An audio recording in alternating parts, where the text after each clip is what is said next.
score again later as PSG wins 4-0. They will take on Chelsea. A reminder, both clubs played in Charlotte earlier in this event. And just a few minutes ago, we confirmed through a Panthers team spokesperson that the David and Nicole Tepper Foundation is donating $100,000 to Global Empowerment Mission. Those funds will directly support immediate relief efforts in the Texas Hill Country after devastating and deadly flooding. The Panthers owner is also recently donating $10 million to local food banks here in the Carolinas. Well, the Hornets draft class will take part in the Summer League out in Las Vegas beginning Friday. Through a flurry of moves, the team has an excess of guards to figure out, but that could leave the center position thin, but also very tall with 7'1" second-round pick Ryan Kalkbrenner. The 23-year-old, 5-year player out of Creighton has plenty of basketball experience and life experience. It always helps to be super mature going into the NBA, and I think that benefits me a lot going into this, is being not okay with making mistakes, but knowing how to move on from mistakes and, taking every second of the day to learn and get better. I think that maturity has been huge for me. Well, the Hornets will take on the Utah Jazz Friday night, and tomorrow Cooper Flagg making his Summer League debut for the Dallas Mavericks against the LA Lakers summer squad. Big NASCAR news of local interest today. The Clash will return to Winston-Salem's Bowman Grey Stadium next year. The sport saw huge success in the Clash's debut at the Madhouse. The Cup Series returning to the quarter-mile oval after a 54-year absence. Recent racing sensation Shane Van Gisbergen from New Zealand was available today in Concord, so I had to ask him about Bowman Grey. I love that place. I'd never been anywhere like that before. And like the pre-race, when we did the walk-around driver intros, you walk out with your car, and like that, bogans we call it in Australia, or rednecks here, I guess. I hope that's not offensive, but I don't mean it offensive, because I'm a bogan. Yeah.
Hey, good evening, everybody. Chief Meteorologist Brad Penovich here. We are going to have an extended probably show tonight talking about all the severe weather going on and flash flooding. And as I enter the show, you can see our little icon up there. If you ever see this pop up while I'm on camera or on air, that means we have a new warning for our area. But I'll start with the flash flood warning first. This is our first flash flood warning of the evening for our area.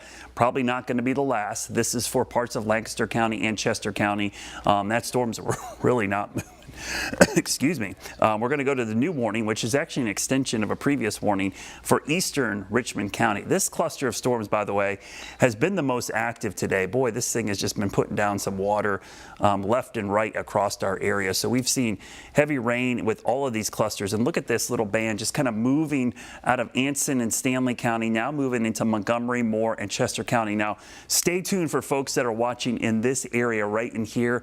This is an area that was hit with some pretty heavy rain from Chantal. So if we're going to see some flash flooding that could really get bad pretty quickly, it's going to be in these areas. The ground saturated, a lot of the creeks and streams over there absolutely flooded. So we're not going to see much room for any more water. This cluster down in York County, it's really been hammering Rock Hill. I had a couple reports from some of our viewers of some small hail in this area. So I can't rule out hail with these storms, but here's the thing. These are pretty tall storms. Anytime you see this much lightning on the radar, you know you're getting pretty tall storms. That updraft's getting up there pretty high to produce glaciation, which is icing at the top of the storm.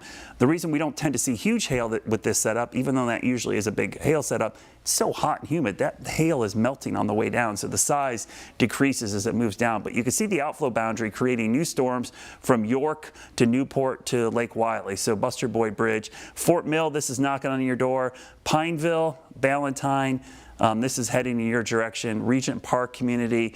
This is going to head over towards Middle James Brewing, Main Street, and Pineville. Eventually going to move over towards Carolina Place Mall, and then eventually head up towards areas towards Waxhaw, Weddington. Those are the areas we're starting to see some clusters of storms develop. A lot of clouding around lightning out there this afternoon. In fact, lightning has been one of the bigger issues we've seen. Pretty good cluster developing here in northeastern Mecklenburg County around the university area, heading up towards IKEA, Top Golf area as you go up there towards University Boulevard, and then heading towards the Speedway, Harrisburg, up towards Concord, and heading up towards Kannapolis, towards the ballpark up there. We go into northern parts of Iredell County. Pretty good line of storms setting up right along Interstate 40. Now look at the outflow boundaries. See those green lines?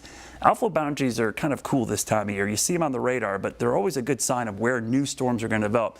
These are colliding, so storms are going to develop right in here. So watch out in Mooresville, Huntersville, Cornelius, Davidson area, Sherrills Ford, Denver, Newport, Westport, I should say, Cowens Ford area. We're likely going to see a pretty good cluster of storms develop in that area. But we had some big storms earlier in northern Iredell County. And one of the sad reports, though, it's not all bad news. We don't want to see anyone get hit by lightning, but we had a 4-year-old child struck by lightning up here in the Love Valley, Union Grove area. The good news, though, totally responsive, conscious, alert, vital signs are good. So hopefully an indirect strike or a side strike or something like that. But you hate to see children get hit by lightning. And again, just a good reminder that lightning safety is pretty important in these storms today because they are producing so much lightning. And joining me on the show tonight as well is going to be Brittany Van Voort. He's our meteorologist. Our student meteorologist, Lily Aldridge, is in the studio as well. And super weather producer James Wrighton is in there as well. Brittany, lightning has been a big issue with these storms. I know we talked about lightning safety last night, ironically. Today we're dealing with some lightning issues, and that's a big problem. And I think sometimes lightning is one of those things, we don't have a warning system per se. We don't have severe thunderstorm warnings or anything based on lightning, but every single thunderstorm has lightning, and it ends up being one of the biggest hazards, especially during the summer. Yeah, Brad, I think the biggest thing is that people need to remember, as goofy as it sounds, but when thunder roars, move indoors. I know you said this earlier during our newscast as well, is that even if you're inside, you're not fully protected. Just like grandma, your mom used to say, you got to make sure that you're staying away from water sources, staying away from things like computers that are plugged into the wall, because essentially if you were to have a lightning strike your house, that conductive electricity essentially goes through your house and eventually goes to you. I think an important thing to remember too, if we want to pull up our traffic computer, I do have this graphic in here. We do not have to if we don't get to it, but a lightning strike sometimes 10 to 20, sometimes more further than the center of the storm. So that's where we get probably the term heat lightning from is that people are seeing a light, or they're seeing a lightning strike that's so close to them that they can see it, but they're not able to see the parent thunderstorm. Well, that doesn't mean it's heat lightning. It's not generated by any kind of heat. It's just essentially that storm that you can't see because it's too far away. So this is also known as a bolt from the blue, right? People are out and about. They see the thunder. They see the lightning, they hear the thunder, and they don't see the parent thunderstorm, so they think that they're okay, but the reality is that's not necessarily the case. So again, about 10 to 20 miles from the center of a storm, sometimes it's even further than that, and that's kind of what we saw with the Lake Murray, South Carolina a few weeks ago, where some of the people who were either struck or the people who were with them were saying that they couldn't see any kind of thunderstorm, and then boom, the lightning strike. So it's just a good reminder that anytime that you're staying weather alert for any rhyme or reason, you still have to be aware of that lightning potential. And I know that there's a big, I feel like talkers about this a lot, even when you're at like sports, games and matches and things like that. Bank of America Stadium has that 8-mile radius threshold there, in order for people to be sheltered. But a lot of times the research shows that, Brad, it should be even more than 8 to 10 miles, which seems to be the standard, because 10 to 20, if not even longer. That's like having a storm in Davidson, and you're seeing lightning and potential strike like in South Charlotte. Yeah, it's I think the research shows, it was in Oklahoma, they had a strike that was over 120 miles long from the parent storm, but it was all cloud to cloud, but kind of shows you the power of that. I think 10 to 12 is the ultimate safe bet, but you're right. A lot of locations have an 8-mile rule. By the way, the airport, for those airport weather warnings, why there's ground stops, I just talked about this with the airport yesterday, they use a 5-mile radius, and that's really for the safety of the ground crews, the people out there loading the planes and fueling and out there doing maintenance and stuff. They don't want them on the tarmac at all, so that's always an issue. I do want to pass along, Brittany, because as you were talking, we have a new severe thunderstorm warning to pass along to you, and this is for that cell that is in eastern Catawba County moving into Iredell County, so I'm going to highlight that real quickly. So this is our newest warning. It's right there, and again, a couple things of note here. Outflow boundaries colliding. This seems to be kind of the trigger for a lot of these storms. So this is a new severe thunderstorm warning, which is essentially, and I'll go over to my computer here, until 7:15, but it's right around Catawba, the town of Catawba, in Catawba County, heading towards Statesville. I'm going to look at the velocity data with this real quickly just to kind of see. There's an outflow signature on that. Kind of a downburst. So what you're looking at here, we've got a slice of the radar. There's a communication tower that blocks the beam here, so if you're wondering why that's missing. But you see this kind of splat. Basically, the winds are spreading out like this. The reds are away from the radar. The greens are towards the radar, which is down at Mount Lake. And when you see this divergent pattern, that means the rain is falling down with wind, hitting the ground, and spreading out in all directions. Your classic downburst that you're going to see with this. So we've got a view of that storm kind of looking north from our Dallas camera, and boy, that's a big thunderstorm right there. You can see the size of that storm. That's excuse me, I have to get some water. My throat's so dry, we've been talking since 3:30 this afternoon.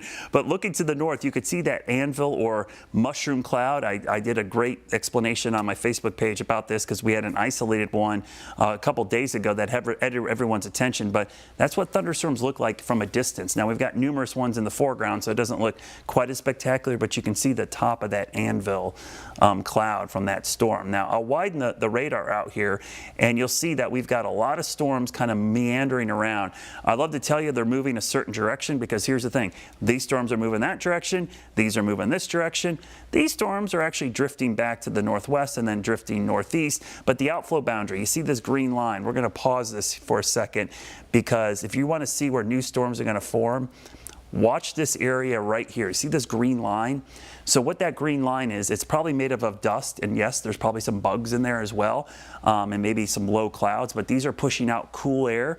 Cool enough air that's creating a mini cool front. These are pushing out an outflow boundary. So the collision here is going to hit. It's going to force air up into the air, and you're going to get updrafts, which will initialize thunderstorms, or what we call convection. That convection current gets going, and we're likely going to see some big time storms develop in that area. So don't be surprised if the storms continue to develop through the evening hours. So a pretty active radar tonight. As I expected last night at this time, we were saying tonight was going to be pretty active, and sure enough, we've got a lot of storms out there right now. So we continue to see, as my watch keeps going off, for new alerts out there. We've had a couple flood advisories issued for Chester, and we've got that flood warning. But notice we've got a couple flood warnings to our east. I'm going to focus on this area just for a second because this is an area of concern. Remember, Chantal went right through this area. Okay, and look at this cluster of storms. This is not a good sign, folks. We're likely going to see some significant flooding going on here. The water's going to come up quickly. The ground is completely saturated in these areas. And if we look real quickly at the radar estimates of rainfall, we'll probably see that the rain is really beginning to pile up. We're also looking at the rainfall rates recently of the rain, and you can see some of these rates in here. So the rainfall that's falling around Norman is up there around 2 to 3 inches per hour. Same story as you get up towards Asheboro, a couple of these areas. Right there, that might be more in the 3 to 4 inch range. So that much water in a short period of time normally would cause flash flooding, but in an area that was saturated with flooding rains just a couple days ago, we're talking Sunday afternoon, it's only Wednesday, that ground is saturated. So you're starting to see more flood warnings. See the green outlines? These are all flood warnings or flood advisories that are beginning to pop up for these storms moving through our area. So let me show you the outlook. First, I'll show you the severe thunderstorm watch, which is kind of ironic. It's to our north. We probably could have had more counties added to this, but the risk for flash flooding is going to be out there the next couple of days. When we look at the excessive, what we call rainfall outlook, you notice all of our areas in yellow. That's a medium risk. That's about a 15% chance of seeing flash flooding. That increases to about 20 to 25% in the high range here because that's where we had saturated ground. So there's a very high probability, especially in here, of flash flooding occurring because of all the rain from Chantal. Now, if we go to tomorrow, you'll see that outlook as well. We've got that medium risk for flash flooding out there. And as we go into Friday, the risk does diminish overall. So I would suspect we're going to see additional flash flooding. So let me show you the short range futurecast. I think I had it pulled up here a second ago, but I want to show you what we expect to happen for the remainder of the evening. So we expect this cluster to continue to build back towards Charlotte in the next hour or so, probably between now and 7. And then as we go later, it looks like another cluster tries to develop back in here further west. And again, that's likely because the outflow from the previous line is going to meet up here. That's why I think this area in particular is something we'll have to watch for the rest of the evening, that we could see additional storms develop. And then as we go towards 11 o'clock, that same area getting clobbered again and again. So, Brittany, it does look like these storms are kind of meandering out there, but the outflow boundaries have been kind of unique to watch this evening as they've been interacting with one another.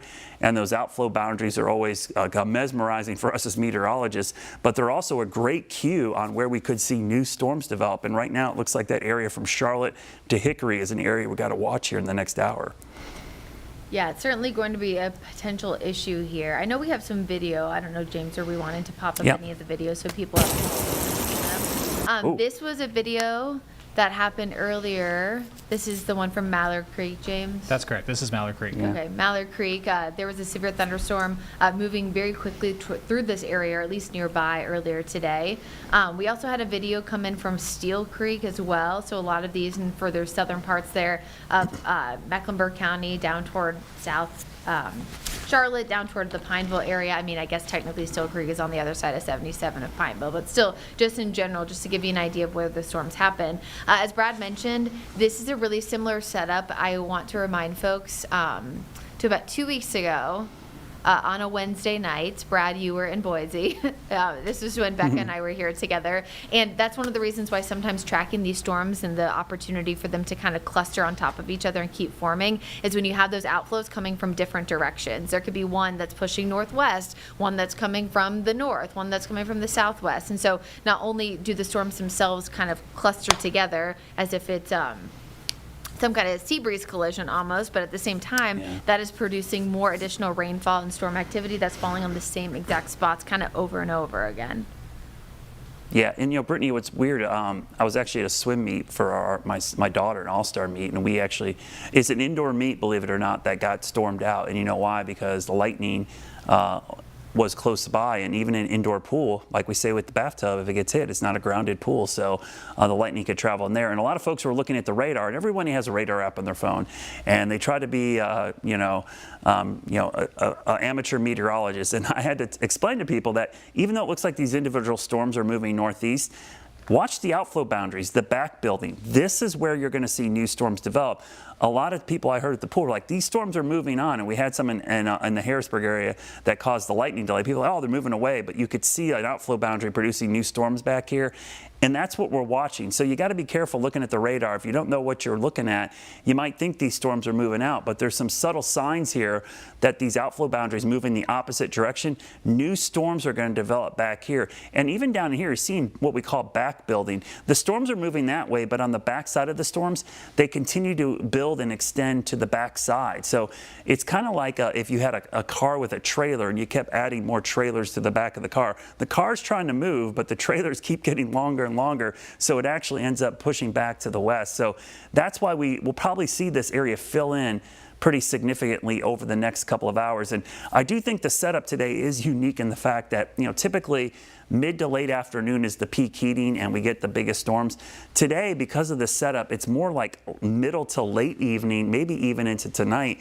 I don't think they'll go into the overnight hours, Brittany, but I do think, we could have storms until 9, 10 o'clock at night until most of this energy is used up in the atmosphere.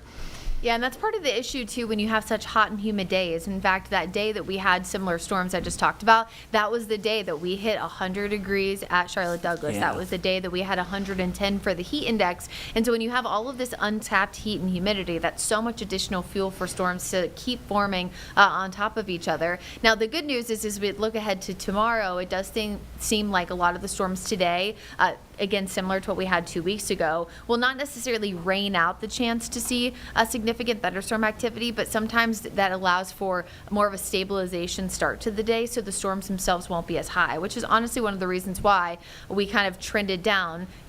Thursday had less storms than Wednesday, Friday had less storms than Thursday, because multiple days of storms essentially popping off and kind of forming on each other. Definitely something that helps rain them out. I do think, too, we have a bit of an interesting setup there with the outflow boundaries too, Brad, because we have the cold front that's essentially stalled across our area from the north and west right over Charlotte. Then you have all of the warm and moist air coming in from the Gulf as well as from the Gulf Stream in the western Atlantic. So it kind of sets us up for the perfect opportunity for not just the heat and humidity, but so much moisture in the atmosphere that allows for heavy rain to fall in general. And I know that while we've kind of said this multiple times with this storm setup, that this is nothing like what Texas saw with the floods on Independence Day. It does beg the question, or I guess beg the statement, to go back to talking about why moisture in the atmosphere is so important. The more water vapor there is, the more available moisture content for heavy rain to fall. So because it's so humid, the same storm that we'd have in March in Charlotte is going to be much different in July, where there's so much moisture in the atmosphere that you're going to see heavier rain and also falling at a higher rate than what you would have if you're talking just a few months or so ago. Yeah, I mean, one of the things, actually someone sent me a message today, and it was somebody had posted a future, I think it was a short-range model of the Cape storm fuel, and it was really high, and they're like, oh my gosh, look at all the storm fuel. I was like, today's kind of a day where storm fuel isn't as important as that moisture that you just talked about, because, having this much moisture in the atmosphere is actually a bigger problem today. We're not too worried about the fuel because it's going to be plenty hot and humid this time of year. You're never lacking for fuel this time of year. What makes today kind of more interesting is, one, we've got a pretty good trigger, lee trough, kind of stalled front, but it's that moisture you talked about, Brittany. The atmosphere is just super loaded up with precipitable water, tropical air, and it's not just down at the ground. We feel the air you can wear. The dew points in the 70s down here. Days like today, that air you can wear is from the ground up to almost the top of the troposphere. You've got really saturated what we call profiles. If you were to look at a profile of the atmosphere, it's humid from the ground all the way up. So when a storm builds, it's squeezing out not only the rain at the surface, or the moisture at the surface, I should say, but the moisture through the entire column. And that's why you get these insane rainfall rates. And when the atmosphere is loaded up with moisture, we get these moisture-loaded downbursts, which help drag some air to the surface. It's like we often talk about downbursts, microbursts. When you have dry air in the mid-levels, you get evaporative cooling. A day like today, there's so much water coming down to the surface, it actually helps drag air and produces wind in of itself. If you've ever been to a waterfall, some of the beautiful waterfalls in western North Carolina, you ever notice how there's like the air moves near the bottom of the waterfall because the air is being displaced by the water. Water and air can't occupy the same spot. So when you have a ton of rain coming down, it actually pushes the air out of the way, and you can get these pushes of rushing of air coming out of the storm. So you got to be careful on days like today. When I see these water-loaded profiles, I really get concerned for flash flooding, but also occasionally damaging winds. Man, it is really, really producing some heavy rain as we look at some of these storms. The one I really, in particular, want to focus on, we're going to go up here to, almost lost my radar, this one in Iredell and Catawba County, because this is a cell that is continuing to build.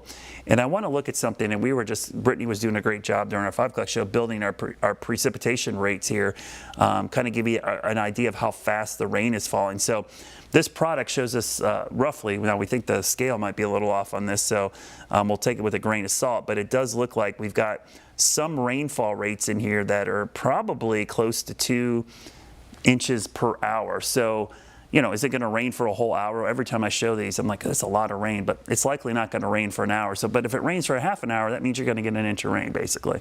If it rains for a whole hour, you're getting close to 2 inches. So rainfall rates that approach 2 inches, that's where you really start to have problems. Really, anything above an inch, you start seeing some issues.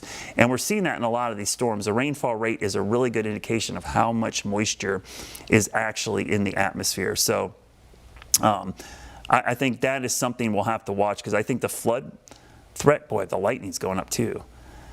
Brittany, I can't remember a time, it's been a while since we've seen lightning like this in our area. I feel like we had a ton of storms in June, but there wasn't as much lightning as we're seeing with some of the recent storms. This is a 15-minute tally here just of this cell. So 168 cloud-to-ground lightning strikes. Now, the positive strikes, I don't know if that's exactly, usually this should be flipped. There should be more negative than positive, but just so you know, and I think Brittany alluded to this, positive strikes are 10 times more powerful. They last 10 times longer. Those are the ones that cause house fires, forest fires, and the ones that can be deadly if you get hit by those. Those are the ones that cause a lot of problems. Negative strikes are still powerful. They're just not as long lasting or as hot. So seeing that much lightning in these storms tells me, boy, we're going to have probably a lot of strikes to homes, and if we're going to see power outages, it might be that rare case, Brittany, where it's not because of wind, it's lightning strikes hitting power lines or grid, anything on the grid system that causes issues, even your house knocking out your TV satellite cable if you get hit by lightning. I feel like this is another reason too why it's so important to have those multiple ways. I know you talk about this all the time, to get warnings, because a lot of people don't have cable and satellite TV anymore, and I do know that, but you have that, or you're streaming on WCNC Plus, boom, lightning strike, your internet potentially goes out. Now you don't have that availability to get additional warnings even just on your cell phone. So a NOAA weather radio is a really, really, really good kind of backup source. Think about backup sources that you use for anything, especially something that's important, right? You have multiple ways that you can access, your credit card information if you're trying to go to the store. You have multiple ways to, access your car if the little clicker stops working, on your car, trying to unlock it, right? You got a real key. I mean, we have backups to so many different things in life. And so having multiple ways to get those warnings and backups, even if it's just friends and family, I don't know, maybe that's not storming outside, neighbor comes knocking on your door, anything like that. So I just think that that's a really, really good, important thing to kind of remember. Also, I think this is, I wouldn't say necessarily an important fact to say, but an interesting fact to say. But in terms of lightning strike fatalities, almost 80% of them are male and 20% female. Chris did a weather IQ on this probably a year or so ago, Brad, and this year we were talking about it, and he said, well, I just wanted to let you know that I saw a study that said that it was down to 77% male, so we're getting better. And I said, okay, still not good enough, Chris. We got to get that down to 50-50, my friend. So I think that's a good reminder too. And I will not speculate onto why that is, but just something interesting to keep in mind. I don't know if that's trying to allude to males spending more time outside, or being more willing, Yeah. like my own father, to go outside even if it's storming in it, but he knows not to. But here we are. And Brittany, I think you're right. There's two things, and I'll be honest, as a male, I think one, it's stubbornness, but it's also the activities. The number one activity is fishing. Okay, I know a lot of girls that fish, but it's probably predominantly men that are fishing, right? Fishing is up there, golfing is up there, doing stuff outdoors. And let's be honest, most guys are like, they hear thunder, they're like, I'm not going inside. So yeah, I think it's a reason why women live longer than men do. It's probably a good reason. We take a lot more chances than we should, and it goes to a big conversation we could have on our risk assessment of things. Men are more risk averse than I think women. We take a lot more chances than probably we should. And with recent flooding and stuff, one of the things I always tell people say, hey, I get warnings all the time. I don't listen to them. And I'm going to tell you, you should take all warnings seriously, but it's one thing if you're taking that stance for yourself, but if you're responsible for other humans, whether it's your family or other kids or other people, you can't use your own risk assessment. You have to use the lowest common risk assessment possible, and that means no risk at all, right? So whenever you're responsible for other human beings, you can't use your personal, and I've said this before in the winter, I've joked about it. People always ask me, should I drive to work? Are the roads safe? I have to drive to work in all the bad weather, so I'm the wrong person to ask. I don't make that decision for other people, and that's why in cases like with lightning or flooding, making a decision for yourself is one thing, but when you have other people that you're making decisions for, it's a simple answer. Don't do it. Don't take the chance. You're not risking your life. You're risking other people's lives. So I just want people to know that in those cases, you definitely got to take these things seriously. And lightning is one of those things people, I think, take for granted. They just get lucky all the time and think it's just going to continue. So yeah, Brittany, the storms that are kind of sitting there north and west of Charlotte, they're just kind of meandering right now. But this is probably an area we're going to have to watch for flash flooding, because this is a 1-hour loop. And now we've seen this storm kind of sit over the area just east of Hickory, basically over eastern Catawba County, over there towards Statesville. Boy, I wish we had that Statesville camera, James. We used to have a camera up there back in the day. That would be a great view. I'm trying to swing our Dallas camera around, Brad, because our Dallas camera right now is looking at Charlotte Douglas International Airport, where they had a ground stop until about 7 o'clock. It looks like it's maybe in the process of being lifted, but we'll keep an eye on Flight Radar 24, because when we look at the planes, we can see that planes were coming in but not going out, which is pretty typical.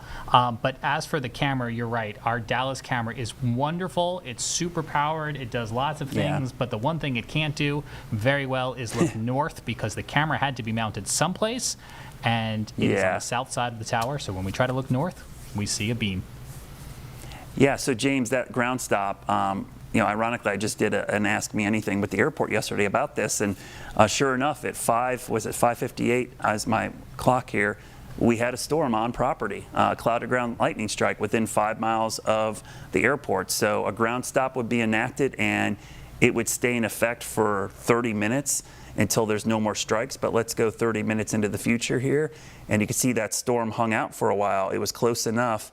And so you're right, the ground stop might be lifted here shortly, because it's almost 7 o'clock, but if you take 30 minutes from 6:30, we're coming up on that 30-minute window. But yeah, if you've ever wondered why there's ground stops at the airport, an airport weather warning would be issued, and that's for winds over 40 knots, icing or snow, which we're not worried about here, but also lightning within 5 miles of the airfield. So, and they wait 30 minutes until there's no more lightning within 5 miles. And again, that's for the safety of the ground crews. Remember, if you've ever been on a plane and looked out the window, you see those guys in the vests directing the planes in, driving the carts around with the baggage, putting fuel in the plane, cleaning the plane, loading it up with snacks and beverages. You don't want to be on a tarmac that's flat as can be, and you're automatically the tallest object in a lightning storm. So they don't take any chances, and they're touching all kinds of metal things. So anything that gets hit would then conduct electricity. So that's something that we take very seriously, and the airports take very seriously. And that's why there's so many delays in the summer for these thunderstorm guys. I mean, it's like between that and the downburst potential and hail threats with any storms on approach or takeoff, you kind of get the idea on why the airport can be a tough place to travel in and out of when there's thunderstorms in the area.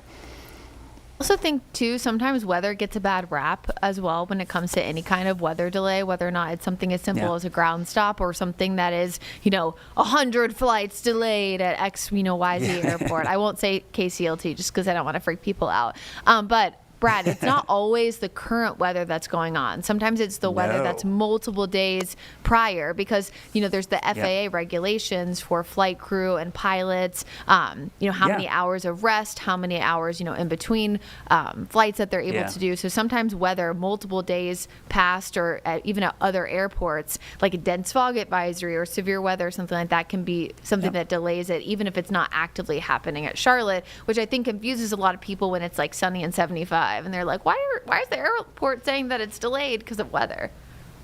Yeah, when we get those, that's probably the number one question I get is about flights. Will my flight be okay? And I always say the same thing. I'm like, check with the airline because the local weather may not have anything to do with your flight. It could be something from days ago, another airport. There are so many other issues. Weather sometimes at your immediate location really isn't the factor. It's some other thing. The spoke and hub system where all these flights take off from regional hubs and have to go to other airports. If that plane gets delayed, as you mentioned, anywhere along that system and the crews get overworked or they can't work any longer, then it just trickles down and causes issues. So I will say this all the time, check with your airline. I love to help you out, but I honestly have no clue because all I know is the weather at the airport. And right now, if there's a storm at the airport, I know there's going to be delay. But once the storm moves on, all the other delays are totally up to the airlines and FAA and all the other things going on. Let's check in on we'll give an update on the warnings because we're getting towards the top of the hour here. Severe thunderstorm warning continues until 7:15. For Catawba and Iredell County. I'll tell you what, northern Rowan County is getting pretty active now too. That area is beginning to fill in, and we're getting close to sunset here in another hour and a half or so, but the storms are not weakening. We go into Union County a little bit weaker. The storms in Charlotte seem to be weakening quite a bit. I'm kind of curious if they'll perk back up here shortly. Boy, it's just, look how weird it is. I mean, we've got one storm going this way, these are going this way. Yeah, there's like no ebb and flow. Basically what's happening, the storms are probably forming, they're dissipating, pushing out the outflow, and new storms form on there. And so that's why it's almost, I'm not even going to track these because if I were to track them, I'd be wrong on where they're going. I can just kind of show you where the development is. So this area right in here is where I am really going to be watching here. That outflow boundary. Let me show you something. I'm going to switch over to the terminal Doppler here real quickly.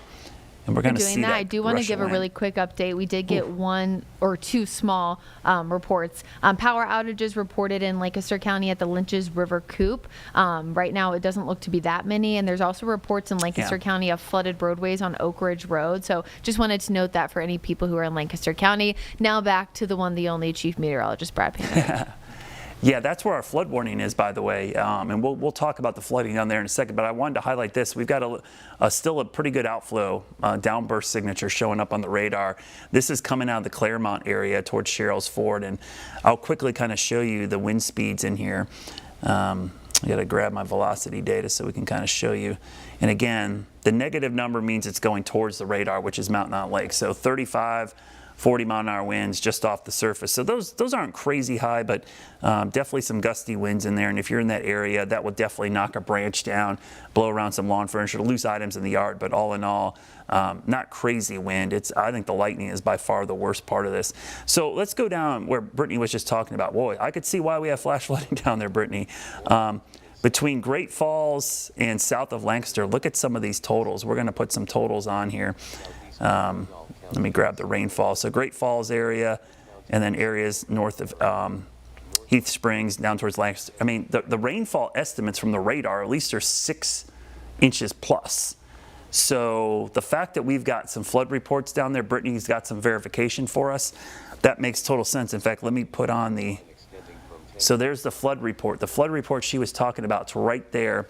So let me zoom in on that area because that's the area where we got the flood report. And you can see the little icon there. And what I'll do is I'll actually bring up, she probably read this perfectly. There it is. So that's Lancaster County EM reported Oak Ridge Road completely flooded. And that was at 6:43 p.m. So this is an area, this is near Elgin, Heath Springs area. Went down there, I've spoken to the elementary school down there a couple times. Great area. And again, you get 6 inches of rain there, it's pretty obvious that you're going to see some flash flooding there. So that's an area we'll have to watch, because that's a lot of rain in a short period of time. We'll go to the north. We've seen some heavy rain in Anson County.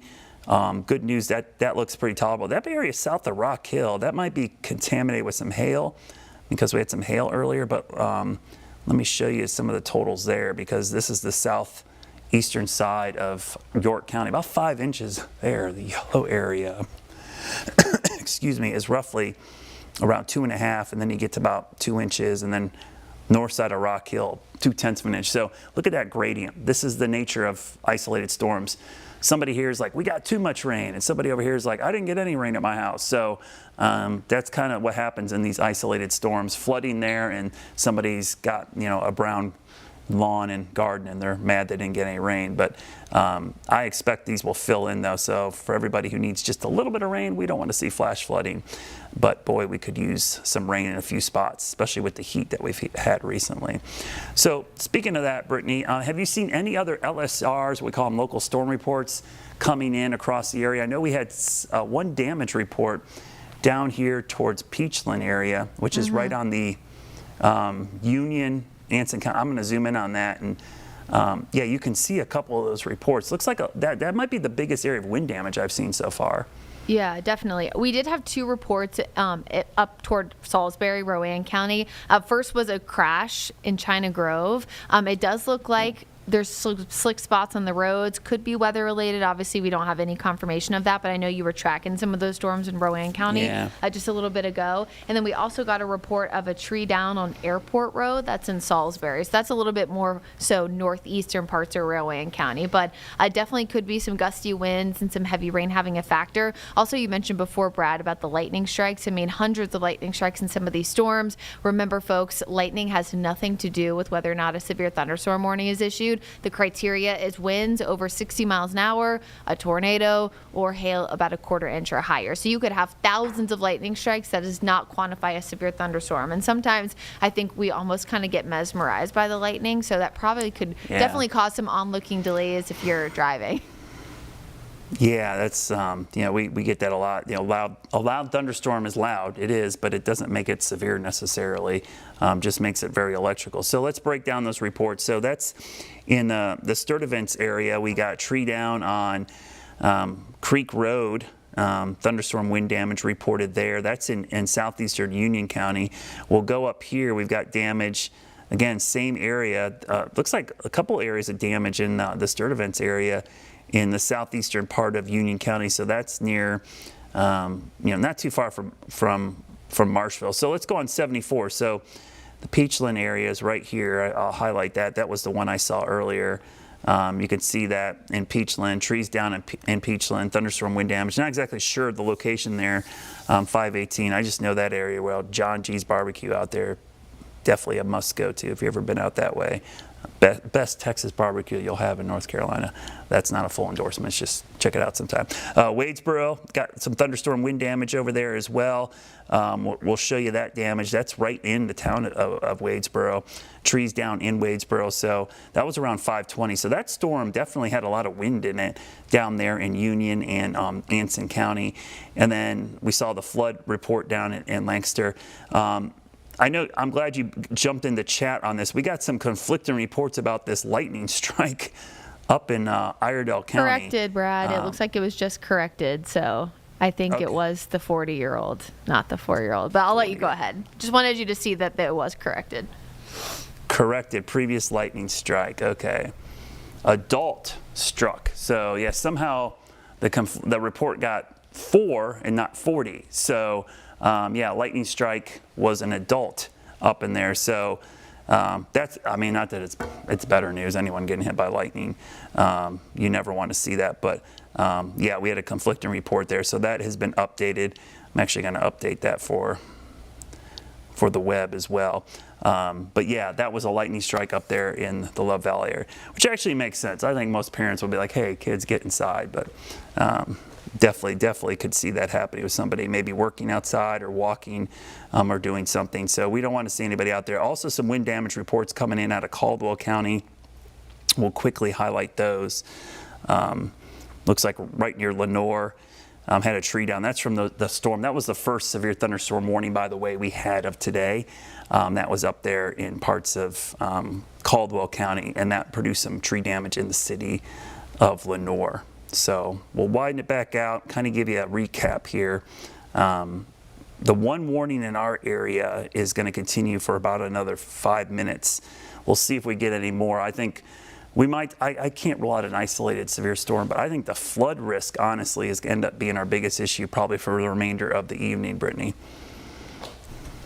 Certainly looks like it, especially in those. I know that you were talking, Brad, about how it was really hard to track some of those storms because of the fact that they're kind of moving in all different directions. It does look like a general trend, though, has been a little bit further northeast. So even though we're seeing a lot of that heavy rain with the storm near Sherrills Ford and up towards Statesville, and also shifting into those northeastern corners there of Rowan County, don't want to ignore the fact that there's still a lot of heavy rain and a lot of lightning in some of those areas that are east of us, between Greensboro, between there in Raleigh, down toward the Southern Pines, Pinehurst area, which unfortunately were hit really, really hard by Chantal. So any additional rainfall at this point, even if it's only 1 inch, is going to create some major, major issues for those areas. So while we, of course, are keeping a close eye on our area locally, we do want to remind folks that there's a lot of storm activity and a lot of heavy rain that's still expected across those areas as well. In fact, there's currently a severe thunderstorm warning that expands from Asheboro all the way to Richmond, Virginia. Wow. You heard that right, folks. All the way to Richmond, Virginia. That is a big warning. Yeah. I mean, there's individual piece set warnings, but, pieced all together. It's essentially expanded. Yeah, I'm going to kind of look at that. You're right. Yeah. Look at that. That's like that whole cluster. Yeah. So my grandparents actually live there. I'm going to ask for some videos if they can take them from safely inside. Wow. So it's almost like there's a line developing up there from the Richmond area all the way back to our area. And we'll have to see where this goes the rest of the evening. But I'm hoping that we see these the severity drop. But I know some folks would love to get some rain without the severity of this. Looks like the storms around Charlotte have kind of weakened. The outflow boundaries have bypassed us and kind of fallen apart here. But I wouldn't be surprised to see some redevelopment here, because there are some areas that have not been, like as we talked about earlier, kind of the fuel has not been used up. I'm going to look at the airport. Down to 82 at the airport right now. So they are cooler, but what's the dew point right now? 82 over 71, still 90 in Shelby. So there's still some fuel back here to the southwest. So Cleveland County likely could see the storms go for a while here. Definitely a bunch of fuel in place for that area. So I would expect that this cluster of storms, western Lincoln County, northern Cleveland County, and then maybe northwest Gaston County, this might be the new area where development happens, because with temperatures near 90 here, it's likely we're going to continue to see these storms maintain themselves for a while as they slide off to the south and east. So I would not be shocked if we see additional storms developing in there and then pushing in. But it does look like, at least for now, the storms to the east, it's just raining in Anson County, Stanley, Union County. It's this line right here, basically from northern Cleveland County to Rowan County. This is the main batch of storms right now. So we'll see if we get new development across the Piedmont. Yeah, it's like that untapped potential. And if you go back and look at the Doppler radar from about an hour ago, you were talking about that outflow boundary that was pushing out of those storms in York County. And it's like essentially textbook meteorology, seeing that outflow boundary shift into that part of Cleveland County and then into Lincoln County. And it does look like those additional storms definitely formed somewhat along those additional outflow boundaries. So live on your screen, you see a picture from our Dallas Tower Cam on the top, but on the bottom, Greensboro, North Carolina. Of course, those areas as well, very, very hard hit by Chantal, especially areas east of Greensboro, that is. I think I said Greenville. Greensboro, North Carolina. We have a lot of heavy rain, a lot of thunderstorms toward Greensboro. You can see all the way up toward High Point. Oh, you can't see it because it's on my computer. But toward High Point, eventually they're into Burlington. So pretty much in any area as you look further north and east where we additionally have that severe thunderstorm warning, there's substantial areas of really, really heavy rain. And I mean hundreds and hundreds of lightning strikes with this storm. So while we look rained out a little bit across the metro, it looks like we have a lot of untapped potential for these storms further to the north and east, as well as with those storms developing right now over Catawba County. One interesting thing about the Catawba County storm Brad, is that I know that we oftentimes will look at lightning strikes and additional lightning strikes trying to develop to not necessarily quantify severity, but quantify whether or not a storm is strengthening. And it looks like that storm near Claremont has had about 140 lightning strikes in the past few minutes. Yeah, so and it almost looks like it might be sagging south a little bit. You mentioned that near Claremont, there's that cluster of lightning, but look at it kind of drifting. It almost looks like the outflow boundaries collided here, and there's new development here. And we're definitely getting a new cell right over Lake Norman. I mentioned earlier this was an area to watch around Mooresville. There you go. Boom, those came together, and now we've got some big-time storms in Iredell County. So, yeah, we're still seeing some pretty good development here across most of the Piedmont, especially north of Charlotte. Lake Norman area, pretty good cluster storms. These are drifting south and east. So this is an area we're probably going to see the most untapped potential or fuel for storms out there right now. We still could see these slide to the southeast even after sunset. Would not be shocked to see these. But Lake Norman, if you're on a boat right now, or you're watching on your phone, or you're listening to me maybe off to the side, you got to head to port right now. The northern side of the lake, you know it, but in the southern part of the lake, the Mecklenburg County side and the Lincoln County side of the lake, definitely head to shelter right now because these storms are definitely meaning business. You do not want to be on the lake when these storms move in. The fact that the wind alone and then lightning on top of that could cause major issues. So definitely have some potential for some significant impacts there on Lake Norman right now. I'm going to quickly throw up our quad box here, our quad camera here, just to show you a quick little look around the area. Definitely got some, oh boy, there, Lake Norman, that kind of shows you what's heading our way. Pretty dark there. Dallas Cam, we can see that as well. But Monroe, some breaks.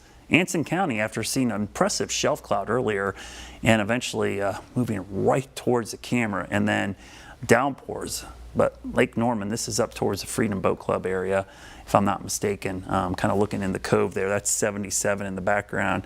I believe this is just south of exit 33, maybe 32, if I'm not mistaken. But that's the first main crossing as you go over the lake there, usually where there's a lot of slowdowns there. You definitely have toll lane there as well.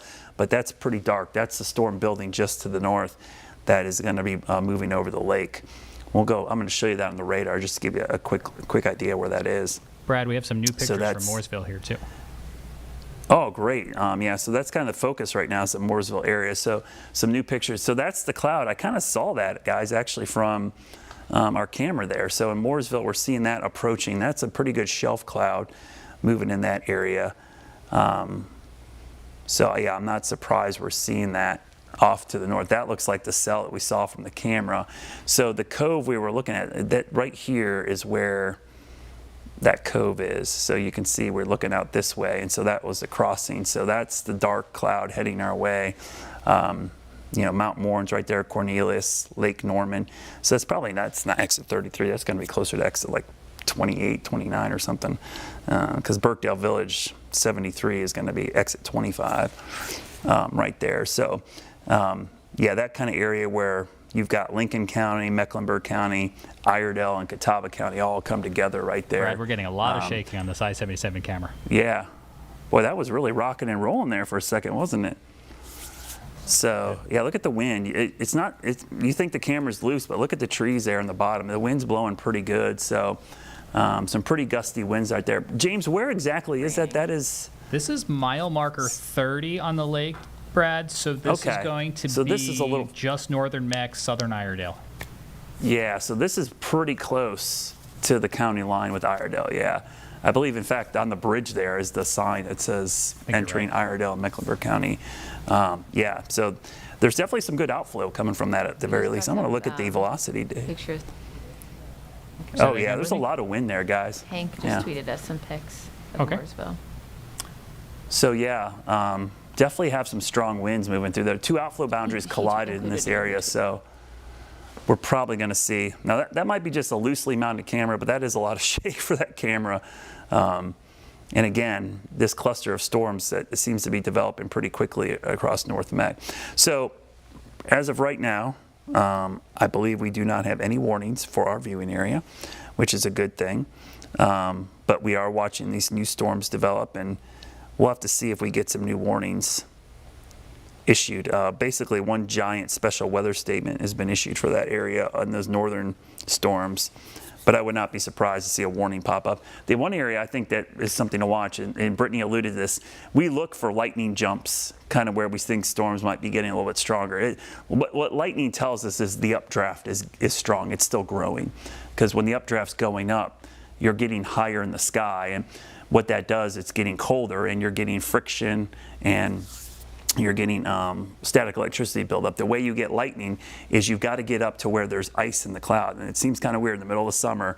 Ice in the cloud is what helps produce lightning. You're getting graupel, snow, or just ice in general, and it's rubbing against each other up there, separating the charge. And you're getting a negative charge at the top of the cloud, probably a positive charge down to near the ground, and opposites attract. And so eventually, boom, you're going to get a discharge there. So when we're seeing that jump in lightning, we know we're getting the updraft getting up there because there's a lot of glaciation going on, basic icing going on the top of the cloud, usually a sign of a growing thunderstorm. Brad, we have a new picture from Mooresville here. Okay. Yeah, it looks almost shelf cloud-like, but not, I wouldn't say it perfectly. Definitely got a little bit of a rain shaft off to the right there. So definitely got, yeah, if I go back to our Dallas camera here in a second, I thought I was seeing the starting view of a shelf cloud. Let's see if it's still there. A little bit. Yeah.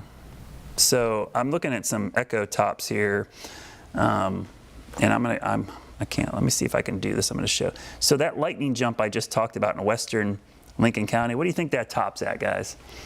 Just guess. Is it Price is Right rules? Yeah, I was about to say. You can't go over. No. You're talking about the how tall the updraft is?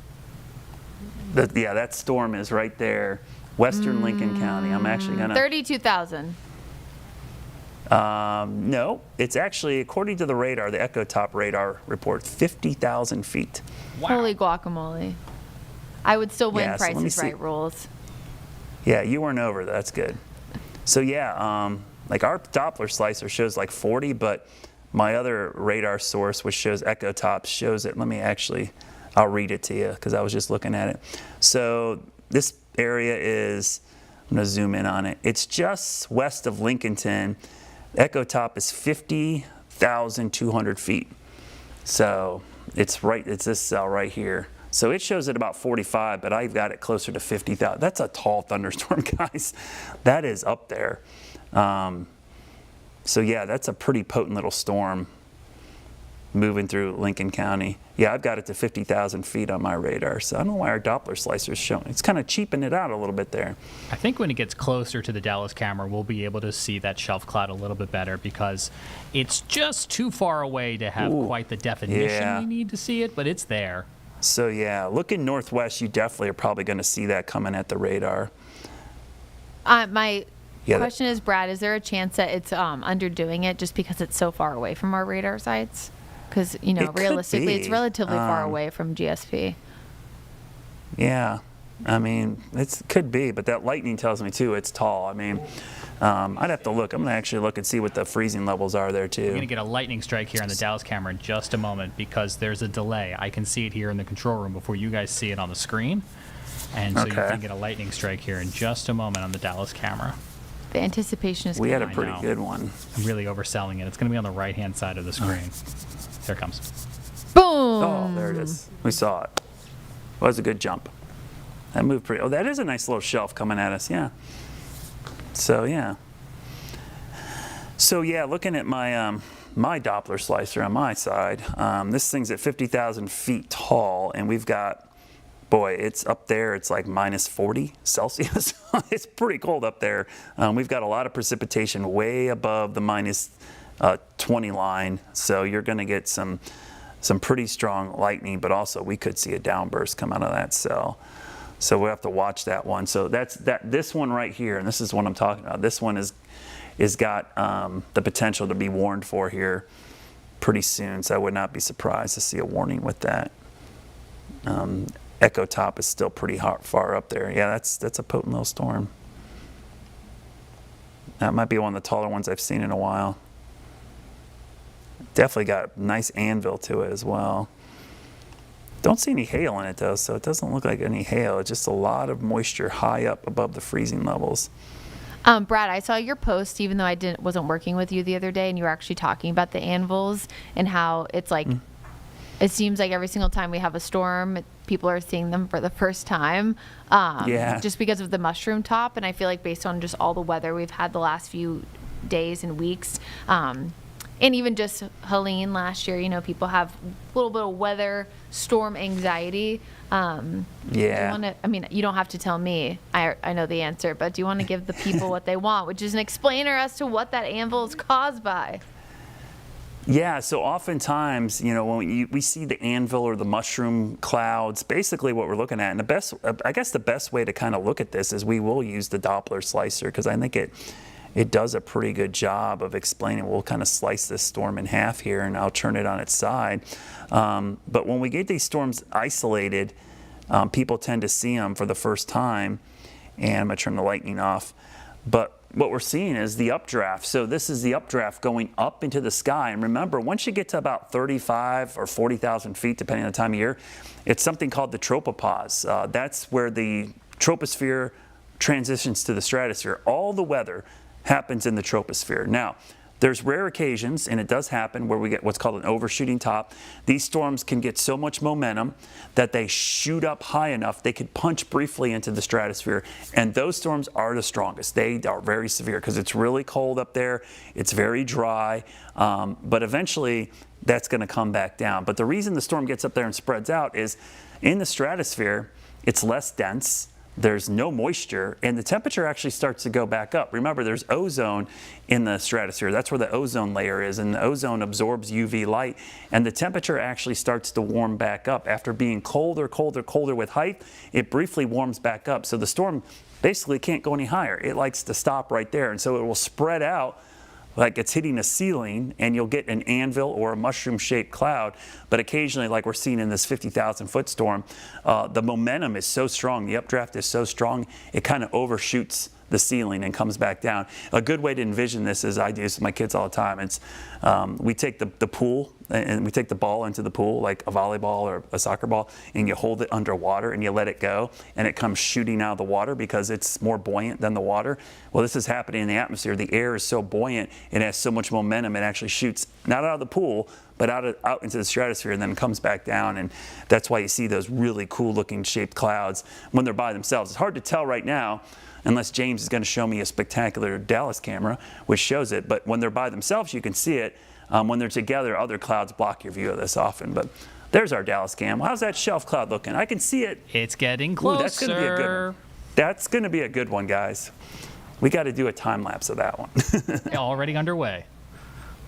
Yeah, that is going to be. Brittany does have some new video to show us. I do? Yeah, Oh, I'm going to okay. put it on the screen right now, Brittany. Oh. I was like, Yeah. From well, the High I can't Point even area. read. Rotary and Oh, I Ray see. Avenue in High Point has turned into a body of water, says this man named Wow. He tweeted this to you. That is a lot of water. But I think this goes back to the areas we were talking about, Brad, is that, yes, we're seeing locally heavy rain and storms, but a lot of these areas near Greensboro up to High Point, these were also impacted badly by Chantal. So they're set up for way more failure in terms of flooding than we are. Yeah, that's a great example. That area, I probably didn't get that much rain today, but it was saturated with rain already. So they maybe got 1 or 2 inches of rain today. I think that was the flash flood guidance up there. So not shocking to see that, and I hate to see it because there's more rain heading over in that direction in the next couple of hours. This line is over an area that can handle the water a little better, but the area that Brittany was just talking about is over here.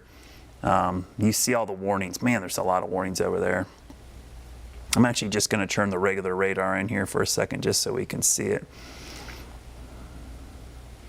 And so you can see all those returns. I mean, there is a lot of moisture, and everything's kind of coming together here. So we've got a big line of storms here, another one down to the south here, and they're kind of coming together. So Greensboro, High Point, Winston-Salem, Asheboro, down to Southern Pines, Pinehurst, to Burlington, to Durham. Here's a live look at Burlington. Even Chapel Hill. These areas can't handle any rain, guys. So that's a lot of moisture coming down. Yeah, this is up Burlington. there. That area Burlington was hit really hard. I mean, some of those areas had like 8 to 12 inches of rain in like 6 hours. So 1 to 2 inches of rain in just a couple of hours tonight could be a bad problem for them. So I think it's also a good reminder that if you're someone who sees flood advisories and you oftentimes are like, whatever, tonight's the night to pay attention. Especially as these storms continue to fall. These won't be your typical flood advisories and flood warnings. I'm kind of curious if the Weather Service will put out more considerable tags in these and get people's phones to go off with the WIAs because, as you mentioned, I don't think these are going to be ordinary floods. These are going to be quick rises. In fact, is that a new flood warning I just saw?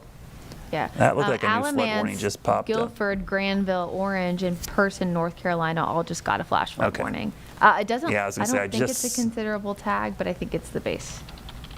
Yeah, so these warnings, Brittany just read them off, so we just got new warnings for these. I saw them pop up in real time on the camera. I was like, well, those are new flood warnings. So, which makes sense because look what's moving in there. And this was modeled very well, guys. The guidance did a good job of this. This was a very clear indication on the short range guidance today that this area was going to get a line of storms like this.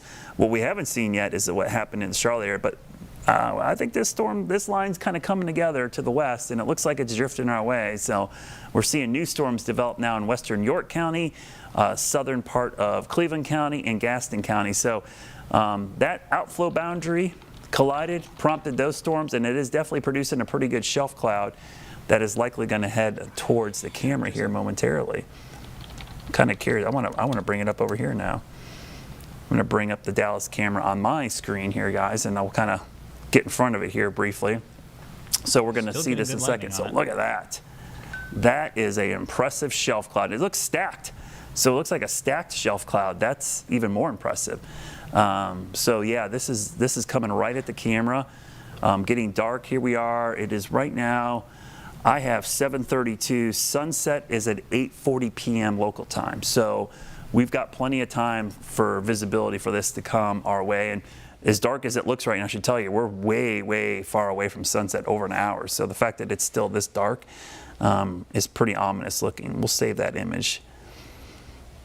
Pretty good view of that coming at us. So we'll have to see as this progresses towards us how impressive that outflow is. And what we have to watch for is also the gust along the edge here. You're going to get winds maybe gusting to 40, 50 miles per hour. No warning with this cell currently, but it doesn't mean we couldn't see one issued as it heads our way, and certainly looks pretty ominous. Just goes to show you, all shelf clouds aren't necessarily severe, though it is a sign of usually strong cold air coming out. The shelf clouds this time of year tend to look pretty impressive, primarily because of how hot and humid it was at the surface. This cool air coming out is running into 90, 95 degree air, and it's really humid, so that's lifting it, and it's creating a pretty impressive shelf. But look at that line. I mean, Brittany, I think we're going to see things get pretty active here in the Piedmont over the next hour or so as this line continues to push in from the west. Yeah, it's like that cold air, because it's less dense, it starts to get pushed upwards, and then all of that warm, moist air kind of shoves toward the ground. And sometimes it looks like the stacked shelf clouds can sometimes come from like multiple storms with multiple gust fronts that are coming out at different times. So a much different view in Dallas versus what we have right now in Burlington, North Carolina, where we're seeing active rain, a lot of heavy rain, a lot of lightning as well. But if you are in this part of Gaston County, these storms are pushing in from the north and west. So they're heading toward you, toward Spencer Mountain, toward Dallas, toward Gastonia, toward Lowell, McAdamville, toward those areas. So if you have not seen storms yet, just know that you are likely going to see them. Even though we are still about an hour or so away from sunset, there's still plenty of warm, moist air to be tapped into. I think last night, looking at some of the temperature readings, it was like still 88 degrees at 9 o'clock. So certainly going to see a lot of warm air still sticking around today, as it was, what, Brad, our second day in a row of a height of 98? Yeah, we had 98 2 days in a row. I actually didn't even see what today's high was. I'm kind of curious now that you said that. Right now. See exactly what we got to. So 95 today. So think of that, 98, 98, 95. That's hot air. Even for our standards, where the average high is 90, 91. Anytime you're 95 or higher for a couple days in a row, that is a pretty significant heat wave for us. And the low this morning was just 75. So, yeah, that's when you're starting the day that warm. you know it's going to be a hot one. And that's probably going to be the same case tonight. The only thing that helps us, if we get rain, that could cool us down even more. But yeah, seeing temperatures of 95 today after we had 98 for 2 days in a row is pretty impressive. So as long as we don't have get that rain at warm, the humid air, airport, we won't see that. Yeah. Because last time this happened, we got so much storm activity over Mecklenburg County, Brad, that the low dropped to 70 that next morning. So we Yeah. only got into the low 90s. But it's like if we don't see that, then we're set up for failure. Yeah, absolutely. You're right. The rain is actually the thing that cooled us down. And I was going to say, you know, as long as we have the southerly wind pumping in the fuel, these storms can keep going into tonight, because once they get going, they get driven by cold pools. So the cold air rushing out of the storm continues to drive them forward. And as long as it's running into hot, humid air to feed it, it's going to keep going. It's like an engine that just keeps feeding itself. So as long as we have that push of cooler air and the hot, humid air for it to feed off of as it goes east, we will likely see these storms continue. So if you're in Gaston County and even York County, get ready. The storms are heading your way, and they look like they're intensifying a little bit. Mecklenburg County, it's been hit or miss. We've had a couple of pretty strong storms here and there, but we really haven't seen widespread rain. We did have the ground stop at the airport because we had one light and tiny little cell kind of pop up right over the airport and then push off to the east. But you can see that line. I'll get out of the way, kind of behind me in my computer here. This is really coming together. I'm actually going to move it over so you guys can see it a little bit better. It looks a little more broken, but this is definitely developing. This is only a 1 hour loop, remember, so the development here has been pretty amazing just in about 30 minutes or so as it pushed east. So there's 321 corridor, a little cell moving across Steel Creek area, southwest Charlotte near the Palisades, coming out of McDowell Nature Center, Lake Wiley, heading northeast, heading towards areas towards Arrowwood Road, 485, Westinghouse Boulevard, not too far from the outlets there, and then south of the airport. So we'll see if that continues to develop or if it's just a little quick moving shower out there. The good news, guys, no warnings. We have not seen any additional warning. I haven't even seen any flood warnings. So Yeah, a lot of for it's our out of area our at least. area because we just saw a new one for Davidson County, not Davidson, North Carolina, you know, the city in Mecklenburg County. But looks like a lot of that is further to our north and east. We did just get one new storm report in Alexander County. It looks like tree blocking the road at Smith Farm Road and Highway 90, but again, that's a little bit more on the lower end of things versus something like of that magnitude you would get in the metro. And Yeah. Brad, we did have a new video that was sent to you that we can go ahead and share. And I think it just kind of underscores how fast this is all moving, how we can go from one sunny day to these storms and then they roll on out again. This is a time lapse from the Rock Hill area, I think in the 6 o'clock hour. Wow. Yeah, it went downhill in a hurry there. And if anybody else has photos they want to send us, you can text them 704-329-3600. You can download the WCNC app to your phone and use the Near Me feature. Or, as you can see, you can also tweet them to Brad. We like the Near Me feature because it gives us a location and makes it super easy to turn around. But yeah, we'll take them any way you can get it to us. Getting a lot of videos of some of this shelf cloud, it looks like, trying to come in. Yeah, I think we're ingesting another photo right now. This is Wilkesboro, and I think this is maybe the same shelf cloud a little bit earlier. Can you guys click on that big photo on the left-hand side here from Mr. Wolf? There it is. Look at that, Brad. Ooh, that's Wow. nice. That's a nice one. Yeah, that one's definitely making some progress in here. And yeah, here's a live look at what I think is that same cloud now that it's progressed a little bit closer to our camera in Dallas, North Carolina, just north of Gastonia. So as Brad's been telling you, this line Yeah. slowly making its way towards the Charlotte area. It's getting closer, and that's definitely a nice shelf cloud. So that's, I'm sure we're going to get a lot of pictures of that as it enters. That little cell looks like it's bowing out a little bit as well. Not a ton of wind, though, honestly. Ooh, okay, so we did have a little downburst or microburst there. Let's go to the radar, guys. I'm going to back this up because I just know that was at, remember the 50,000 foot top? I think that storm collapsed, and look what it did. Right there. So that is almost a microburst, downburst signature right there, and just we'll zoom in on that. So that definitely collapsed. And so what happened is the air came rushing back down. It pushed out in this direction. But those winds were the strongest.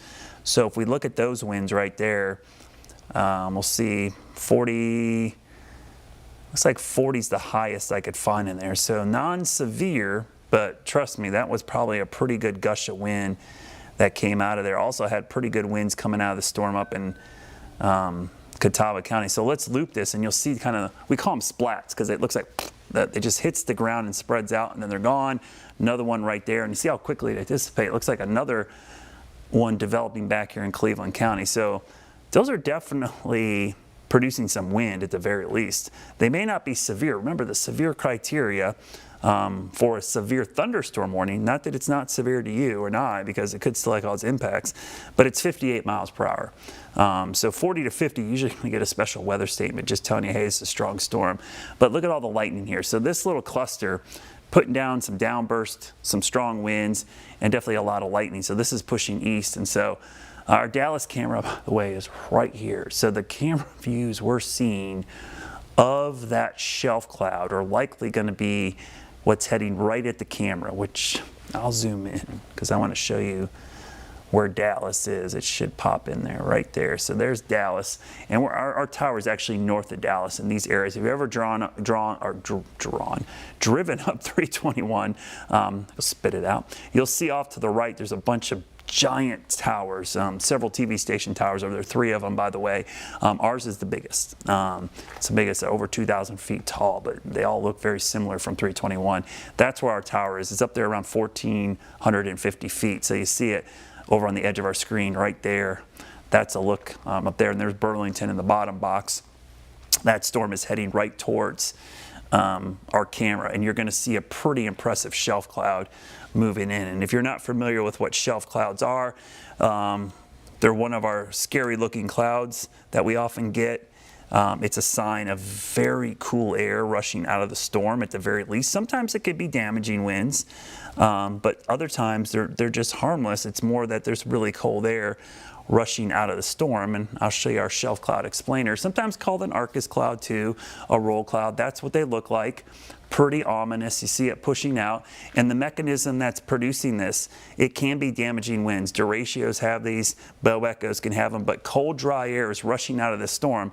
And remember, on a day like today where it was 95 degrees, it's plowing into that 95-degree air, so it's getting forced up and over, and it's creating a cloud, and that's what you're seeing. So this is a rush of cool air. It creates an impressive shelf cloud, Arcus cloud, that sometimes might be referred to, sometimes a roll cloud, depending on its view. But in general, the generic term is a shelf cloud because it looks like a shelf heading right at you. So when you see those, that's what you're seeing. It's at least a sign of cold air rushing out of the storm. Occasionally, if it's a severe thunderstorm, that could be the leading edge of damaging winds. And sometimes it's not even raining in that shelf cloud, but it is producing 50, 60 mile an hour winds. And that's why on radar, you always don't look for where the brightest returns are. That's where the heaviest rain is. Doesn't necessarily mean that's where the biggest winds are. Sometimes the winds can be just ahead. So there's that line heading right at us. And so, Brittany, I think this will be the line we watch probably for the rest of the evening as it heads right towards our Dallas camera and eventually into Mecklenburg County. Brad, we got a new storm report. This is not local to the Charlotte area, but it is just outside of our viewing area in Davidson County. There was a report of a tree on a house and on a car. That's in Jackson Hill Road in Denton, North Carolina. So again, that's just north and east out of here. I'm trying to think of the best way to describe this. So think Charlotte to Asheboro, where the awesome North Carolina Zoo is. It is just outside of Asheboro, I would say off, I guess just between the 85 corridor and Highway 49. So you eventually would take Highway 49 to get into Mount Pleasant, into Richfield, and it's just off of there. So definitely seeing some strong enough winds that we're knocking trees into cars and homes. So hopefully everybody is okay there, but that's the only status of that report we have so far. Wow, that shelf cloud's looking more impressive with time. I'm going to send you guys a picture here in a minute. I got a picture of that shelf cloud up at Lake Norman just sent to me, and it's pretty impressive shelf cloud moving over Lake Norman right now. So a lot of folks are seeing this. Emily just sent me a picture, and I'm going to send it to you guys here in a minute. I'm going to try to post it real quickly.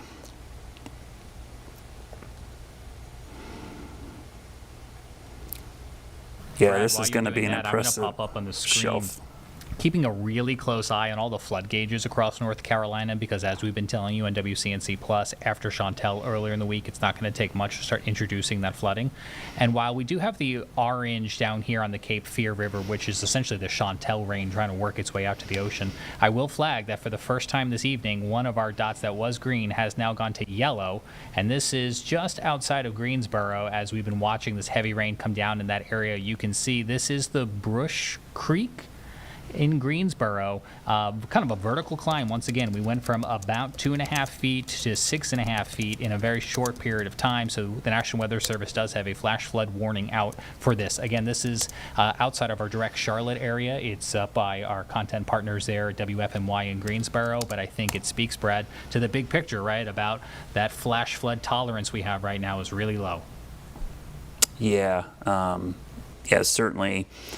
Doesn't take much to produce flash flooding now in those areas. So just watching these storms coming out of Lincoln County, and those are the ones that are producing the impressive shelf cloud. And we'll kind of focus in on those because the lightning's still pretty vigorous here. This is heading towards our Dallas cam, which is just down at the bottom of the screen, and you can see it now. Pretty cool looking storm with a nice cloud to ground lightning there, but that's a pretty impressive shelf cloud. And really dark below there. That was some of the pictures I got from Lake Norman. It's one thing to see the huge shelf cloud, but it's also seeing the crazy darkness of the sky certainly makes it even more ominous.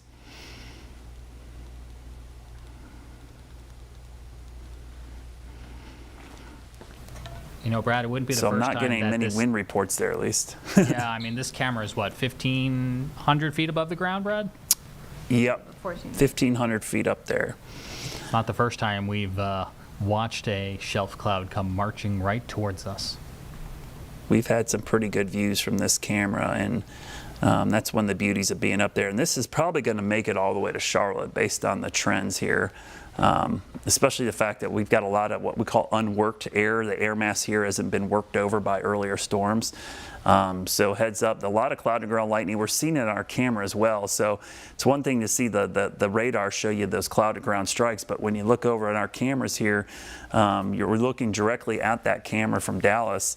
It's showing the lightning strikes in real time. And so there's a lot of them. So I'm going to move the radar just so you guys can see. So Dallas is right here. Our camera is north of Dallas. It's looking back in this direction. So the view you have over on the right side, the upper right-hand box there, that is actually the shelf cloud associated with this. And you could see it as it gets darker there, the lightning actually looks more vivid. Now, one thing I'm going to show you, I'm going to bring up the velocity data, which shows us the wind speeds. And so a little bit of good news here is that there's not really strong winds with this. I see the outflow, but I don't see winds that are crazy high. These are probably 25 to 30 miles per hour, which, it's breezy. Trust me, if you got like a tent or anything, what we call temporary structures, anything like that, those are susceptible to those type of winds. But tree branches, power lines typically are going to be okay. Shingles, it's really if you got like a trampoline in the backyard, a tent, an umbrella. But the umbrellas on your backyard table, put them down. This is the kind of wind that will take them off pretty quickly. I'll widen it out just a hair, guys, so we can see the wider view. So, yeah, it's looking more impressive by the minute as that shelf cloud comes right at the camera. Kind of want to. I just want to watch the time lapse of this when we get done.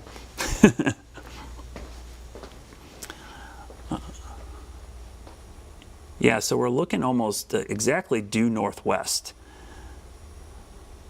And so I think it's going to be interesting to see if we pan the camera, what it looks like as it kind of moves to the south of the camera location. In fact, I might move it a little bit, guys, so just a heads up, I'm going to just move it a hair just to give an idea, some perspective here. Kind of do a little pan. I'll go back to the location in a second. See if we can see the edge of it. So you can kind of see the leading edge. And we're kind of looking southwest a little bit, almost due west right here.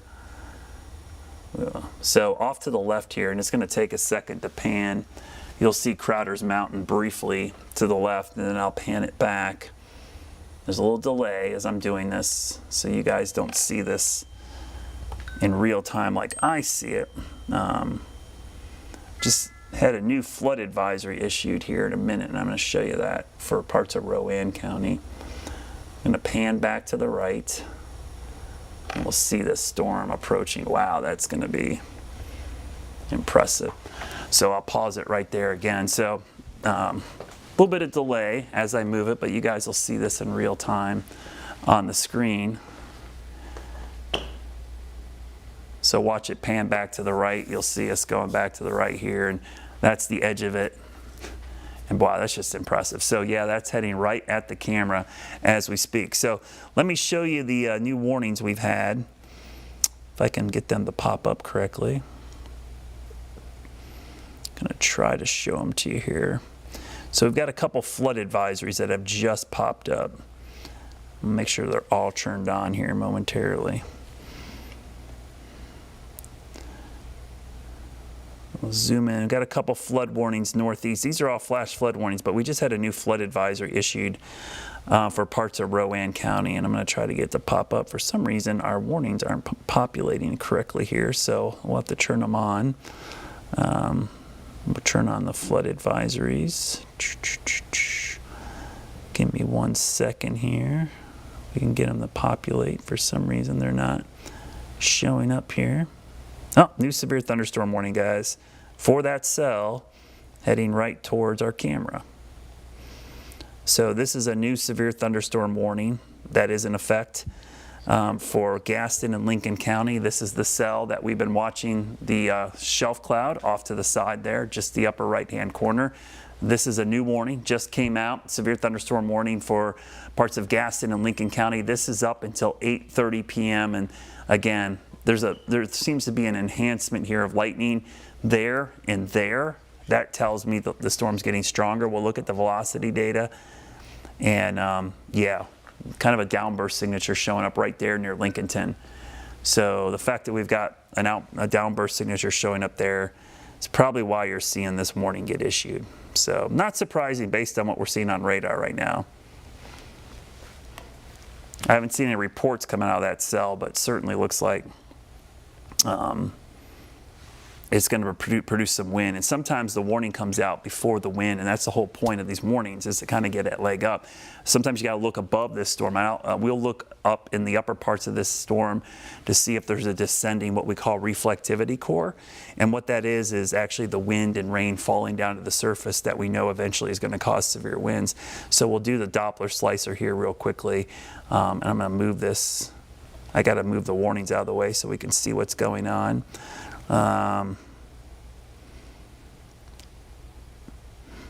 So right there, you can see the storm moving in from the northwest. That is going to produce some gusty winds as it heads in. So be ready if you're in Gaston and Lincoln County. That thing looks like it's heading right for you in the next couple of minutes.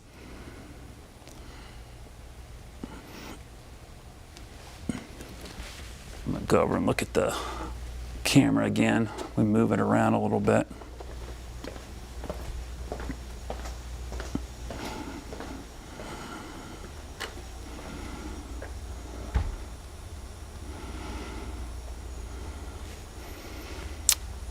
Yeah, that shelf cloud's looking more impressive by the minute.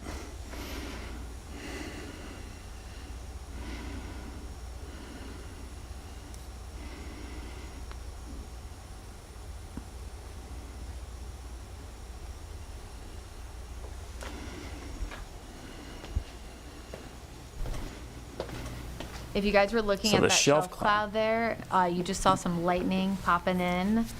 So we're definitely starting to see more active storms as this storm continues to kind of shift there into Gaston County. It looks really, really nice. We don't get this often. We need to save this video for later, Brad.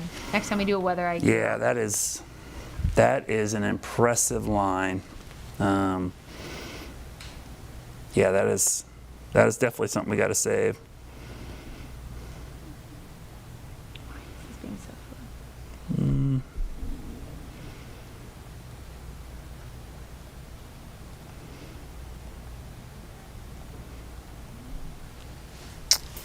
Oh my. Yeah, not seeing many reports coming out of there of damage so far, which is Yeah, good. There's checking with some really. spotters in that area. So this is all kind of a precursor to what we think is going to come out of that cell. Yeah, for the amount of storms that we've had, we have pretty limited damage reports. So that's a little bit surprising. But, I mean, it's not necessarily a bad thing. Nope. Better to have lesser damage reports than more. Not good to have people that aren't sending them in if there are damages to report, so don't forget to send those in. Yeah, that line. Okay, got to update some graphics here, so sorry. Apologize, guys. I do this in real time. I haven't been a chance to do anything. You busy today? Of all- Trying to resave some of these images. I do think it's interesting that some of those storms that we had earlier that were further south down in Lancaster County had so much heavy rain that they were causing pretty substantial rainfall rates. I mean, even though we were working, for hours trying to get those rainfall rates to look a little bit better, we were still recording, 2 to 3 inches of rain, per hour, which is a ton of rain, especially in an area that hasn't really gotten hit that heavy with rain. A lot of times it's not necessarily a good thing, or when you don't have rain, because yes, the ground's not saturated, but sometimes the ground just can't really take all that moisture in such a short period of time. So you almost want a balancing act. You want a little bit of rain here and there multiple days. You don't necessarily want a ton of rain after a bit of a drought, but you also don't want a lot of heavy rain after a lot of saturation. So it's kind of that Goldilocks perfect setup is ideal. Yeah, you want just enough to keep things going. 1 inch of rain per week is kind of the rule of thumb for getting moisture, and we'd love to get more consistent rain than extreme rain, which is always the bad part about this. So just doing a couple updates here for folks that aren't watching. And we don't really get days like this that often here in the Carolinas, even during the summer, where we're actually more concerned, if not just as concerned, about a local flooding risk as we are wind risk. Because normally our biggest impact by far is the gusty winds. And while we have been watching that risk for isolated downbursts today, it's still not necessarily the normal, what you would consider your classic severe thunderstorm setup here in the Charlotte area. So the real question is, do we want to move the camera or leave it there? That's going to be the tough one. If do it we ain't want broke, that view? don't fix it, Brad. I know. I just kind of curious, want to see this leading edge, but it's so impressive coming at the camera right now. But we'll be so sad if we miss it. The We lightning need 2 has been Dallas pretty Hurricanes. dramatic. I know we do. We need a multiple view here. I'm trying to. This is actually a genuine question, because I don't think we've ever really talked about this, just because it's just not, we know severe criteria as X, Y, and Z, and we just know it, and we're just okay, don't necessarily always ask questions. But do you know if there's a scientific reason as to why we don't consider lightning at all to be a threshold for severe thunderstorm warnings? Is it lack of damage, lesser impacts, or? There's been a lot of research and talk about this. One of the biggest problems is just what is the threshold for too much lightning? Is it rate? Is it density? How much lightning in a square mile? Is it frequency? There's all these things. What would the criteria be to prompt it to be severe? There are lightning alerts. A lot of airports and golf courses and even the military uses a lightning alert system. You probably go to a pool where they have a lightning alert system. So people do have alert systems for that. There's just no criteria for a warning. I have seen, though, that when they issue special weather statements, they will say this storm has a lot of cloud-to-ground lightning. It's very electrified. So sometimes you see it in that form. But I think it really has to do with the fact that it's hard to tell which storms are going to produce a bunch of lightning until they already do. And so the predictive part of it is difficult. And then the other part is, what would the actual criteria be? I think there would have to be more research, obviously, on that for us to have a good idea on, what that criteria would be. Yeah, that's a good point, because now we obviously know when the criteria is X, Y, and Z because of gusty winds. We know 60 miles an hour can produce this much damage. Same reason why Yeah. we have the Saffir-Simpson wind scale for hurricanes. Like, we know how much wind causes this damage, but while it's not necessarily the same thing, there's been so much research done on the hurricane wind scale on the Saffir-Simpson as to whether or not we should consider storm surge, instead of winds, or consider them together. So that's a really good point. Is there's so many different ways that anybody could quantify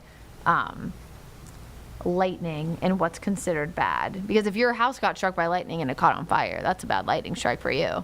But if you live Yeah, next door to Brad absolutely. Panovich and he has nothing, then it's not that bad for Brad. Yeah, it's that's always a tough one.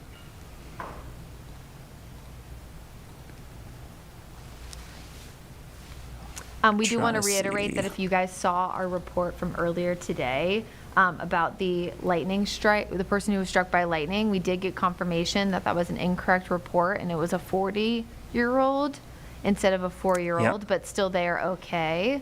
You don't want to say it's better that it's an adult because we don't want to offend anybody, but I mean, maybe not having a 4-year-old when my nephew's 4, that kind of gave me a little bit of sad anxiety. So maybe you're someone like Yeah. that. But either way, they are okay, and that's the good thing. But it is a nice little reminder of the when thunder roars, move indoors mentality. Brad, I'm sure yours was the same way, but I remember as a kid always thinking about the whole, between thunder and lightning, you count to 5 and then you divide. And at the end of the day, the research has been done that that doesn't matter. If you see it or you hear it, you got to go inside because of that ability that lightning can strike so far from the center of a storm. Normally, it's upwards of 20 to 30 miles, but you mentioned before that there was Yeah. some research done that there was a storm. I can't remember where you said it was, but it was like 100 plus. Yeah, it was Oklahoma. They actually detected it on satellite, so it was a cloud-to-cloud strike, I think out of the anvil, that sprawled out like 130 miles or something. I think it's the longest they've ever measured. I'd have to look it up, but I remember seeing the graphic of it and on the map. I was like, wow, that is impressive. Probably, I think it was one of those, what we sometimes refer to as an anvil crawler, one of those big lightning strikes that come out of the top of the anvil and goes across, it feels like the top of the atmosphere. And it did. It was a huge strike that went from one storm to another cloud over 100 miles away. Now that's pretty rare, but we've seen a lot of strikes come out of the side of these storms and go 10, 15, 20 miles. I think the max, like in the top 95% of storms, 20 miles is usually the max. Rare occasions it's 30, 40, 50 miles, but that's why we said earlier the 10 to 12 mile rule is like super safe, but you see a lot of people using like 8 miles, which is, kind of the uniform thing for a lot of outdoor events. We do have some cloud-to-cloud lightning that's happening right now, if not going to happen in just a second. I saw it on the Dallas Tower Cam, but there's still that little bit of delay. So keep an eye out for that. Folks at home who love watching cool lightning, that's not happening where they are.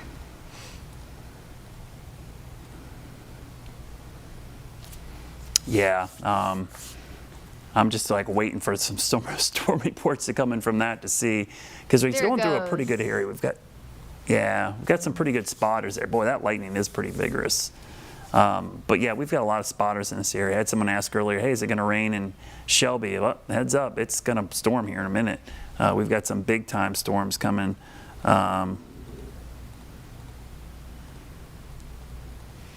That is going to be the area we watch here momentarily, I think, is for maybe another warning. Southern part of Cleveland County, that's going to be the next spot where we'll probably see look at that lightning. That's a big cluster of lightning right there. Kind of look at the velocity data there just to see. Yeah, because you were watching those downbursts earlier, but they were only producing about 40 to 45, not necessarily 60 plus. But now that's under a severe thunderstorm warning. Yeah, so I would not be surprised to see that warning extended down that way. I'm kind of curious. There's a special weather statement for this part of the cell, so they've got winds. I'm trying to see what the winds are there. Looks like they're gusting to 40, but 2 inches of rain per hour. So did get a report of some trees uprooted in Catawba County. That was from MPing. So certainly had some trees down. That was with the cells earlier that we saw moving in. But that whole line is actually, that's the shelf cloud in and of itself, where, I mean, the camera's right here. We're kind of looking at this part. I'm going to kind of, I might go over and move the camera again just to take a sneak peek. It's kind of our bird's eye view here. So we'll move the camera. There'll be a big delay, but a lot of scud underneath this storm. I'm going to move it over just a hair. And so there, I moved it just a second. You guys will see it momentarily on screen. But you see all those low clouds down there? Those are scud clouds. So those are not dangerous. They're not rotating. Scud clouds are sometimes just low clouds that come off the storm. They might move up and down, but that's what happens in all thunderstorms. There's up and down motion. That's the convection current. In fact, we call thunderstorms convection for that reason. So up and down motion is normal and movement. What you want to watch out for is if one of those low clouds starts rotating quickly counterclockwise. What makes a tornado is not the cloud or the shape of the cloud. It's got to be a rotating column of air. You could have rotating invisible column of air with nothing in it. That would be a tornado. We've seen land spouts, water spouts, even tornadoes in low precipitation supercells that have circulation, the dust on the ground, the base of the cloud is rotating and there's nothing in between. That's a tornado. So it's not always what the cloud or shape of it is, it's what the rotation of it is. So it's tornadoes made up by the movement, not the look of the storm. So if you ever want to do storm spotting for us, that's the biggest thing we want. And that's why sometimes looking at video is far superior for us than a picture. Because when people send us a picture of a scary looking cloud, I can't tell you what it is unless I see the movement of it, because the movement's what's going to tell us if it's going to be severe or not. But you can see this line heading right towards us. It's severe thunderstorm warning till 9:15. Boy, that seems like a long time. I think it's thought for it was 8 until shorter. 8:30. Okay, I saw 8:30. 9:15 somewhere. I was like, what? That was like, man, that's no way. That's still 9:15. Yeah, so 8:30. So that makes a little more sense. I'm like, man, that's a long warning. Yeah, for 8:30, but we'll see if they extend it down here, because the one thing that tells us if the storm's getting stronger, it's not always the radar returns. It's what the lightning does and what the wind is doing. So I'm looking at the velocity data here on my laptop as well. I don't see anything that shows that this storm is producing a ton of wind right now. It just is producing a ton of lightning. In fact, let me show you how much lightning this storm is producing. I will get our lightning counter here. We're going to drag it over the whole storm. 478 cloud to ground lightning strikes there. Wow. Majority negative, a lot of positive, but that's a lot of lightning. Again, that's a 15-minute count, not an hour, not 30 minutes, 15 minutes. So maximum amperage 33. That's a lot. That is a lot of strikes. That is pretty impressive. Make sure I'm, yeah, 15-minute strikes. Wow. That is a lot. So I was glad that when we showed earlier today, we were giving people the heads up for the severe risk. We really weren't emphasizing the wind too much, even though that was kind of a highlight for this Storm Prediction Center. We highlighted lightning and flooding. And those two, honestly, we probably should have had lightning even higher, but all storms have lightning. It's always, like Brittany and I have been discussing, every thunderstorm by definition has lightning in it. The hard part is to tell you what makes lightning risk higher or lower for any individual storm. You just don't know sometimes until they form. But I will tell you, just from an observational standpoint tonight, these storms are producing above average lightning. Not typical for most of our storms. And especially in a small area, the lightning is very intense in a very small cluster near the updraft. So we've seen this when the storm is strengthened, they weaken, new storms develop, and we see the lightning go back up. So, but right now, severe thunderstorm warning is in effect for Catawba, I mean, not Catawba anymore, it's just Lincoln and Gaston County. Came out of Catawba County earlier, and that's where we had our one damage report up there towards the Claremont area. And that's until 8:30 this evening. That's primarily for wind, but the lightning has definitely become a big issue. I'm looking at the wind speeds in here. Again, a little bit of a downburst signature, nothing that screams huge winds, but the lightning in and of itself is probably going to get your attention as this heads your way. And obviously, as we've been seeing from our Dallas camera, the shelf cloud is super impressive. Let's go back to the shelf cloud and show you what's heading our way. There's a look. So there's one of those low clouds, scud cloud, nothing to worry about there. And you see the shelf cloud. I'm actually going to go move the camera, but boy, that is an ominous looking sky, Brittany. Very ominous, Brad. We do have some new video we're going to pop up. This is from Wardsville a little bit ago from one of our team members right here at WCNC Charlotte. Hank, thanks so much for sending in this video, Hank. I mean, I know you're paid, but not paid to do this, so we appreciate it. Heavy rain, a little bit of lightning mixed in, but it doesn't look too bad. I mean, it's not causing widespread flooding, but you can certainly see that the roadways look a little bit slick there. Speaking of roadways slick, we have 2 additional reports. This one in Lancaster, Doc Garris Road at Ridgewood Acres Road. A road supposedly completely washed out. Not supposedly, because I don't believe them, but because we don't have official confirmation. But this is coming from Lancaster County Emergency Management, so relatively official. Probably the most official you'll get, so I take that back. Official. We also have a roadway flooded at Mount Carmel Road and Bay Spring Road. That's in Heath Springs. So that's also down in Lancaster County. So certainly those storms that they had earlier, especially Brad, because it's been a while since they had that really, really heavy rain. But those are a lot of flooded roadways and completely washed out. I mean, that just goes to show you that's pretty substantial. Yeah, that storm did produce a lot of heavy rain down to the south. This is heading in from the northwest at about 10 to 15 miles an hour. It is not moving very quickly. It is moving probably at 10, maybe 15 max. So it's taking its time. In fact, it's probably going to move out of the warning area here pretty quickly. So it's 8:11 now. So we've got another 15 minutes, which means it's probably going to be out of that polygon shortly and getting closer to our areas of eastern Gaston County and eventually Mecklenburg County. So I'm kind of curious if we're going to see this warning extended. Just got a report of some weather input damage up there towards the Statesville area. Stamy Farm Road, got some power lines down, it looks like, up in that area. So I just saw that come in just a moment ago. Jeb is actually getting the picture up for us, Brad, right now. So we'll have that in just a second. Yeah, so there's your line of storms. There it goes. There you go.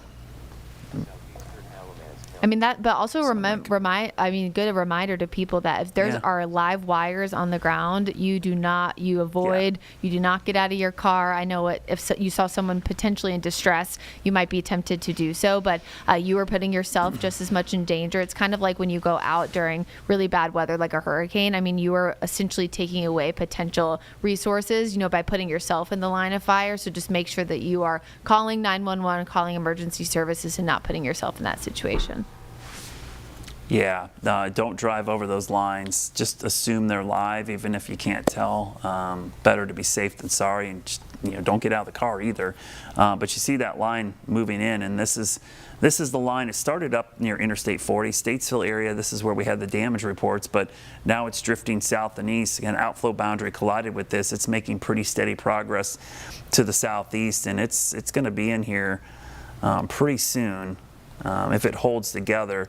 I think we'll see it probably stay together for Gaston County, Western Meck, because this area was not worked over by storms earlier, so it's likely going to have the potential to stay pretty active here as it moves in from the west. So it should maintain its strength for a while as it pushes in. We'll see if the warning criteria is met, but it's still going to produce a lot of cloud-to-ground lightning. Seeing the lightning still popping up on our Dallas cam. A lot of low clouds. Definitely looks like it's not as impressive as it was earlier. Yeah, it's obviously getting closer to us, so we're not able to see the scope of the shelf cloud as vigorously as we could before, but you can kind of see that those perfect lines that we had earlier are kind of breaking down a little bit. Still plenty of lightning, but some of these storms holding together, but some of them definitely weakening upon approach to our Dallas tower cam. And correct me if I'm wrong, Brad, but you haven't really seen any, at least velocity data that's recorded 60-mile-per-hour winds, correct? You've seen like 40 to 45. No, nothing close. The highest, I'd say 40 to 45 has been the highest I've seen in some of the downburst signatures.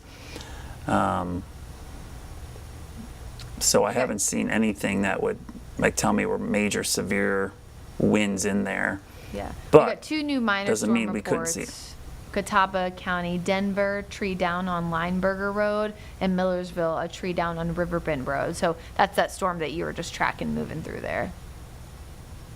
Yeah, it does look like some pretty good rain coming out of it now, looking at the rain shaft here on the Dallas camera. Now that's ominous. Yeah. Being on that side of the cloud. Yeah, we're kind of looking from underneath back towards the Charlotte Metro. So we'll kind of pan that around and you can see, it's crazy when you're up close to the base of the cloud and then you see right there. So in the foreground, you see that's rain.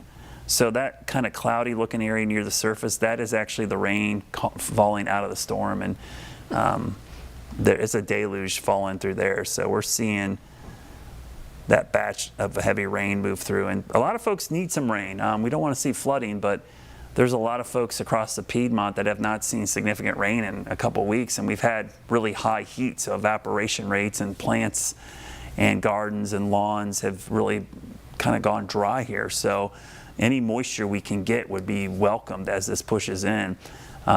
This storm, again, the warning is up for another 14 minutes here as it pushes to the south and east. Eventually, it should get down into the Charlotte area, probably coming up here. I would say, I'm going to do a quick track on it, just based.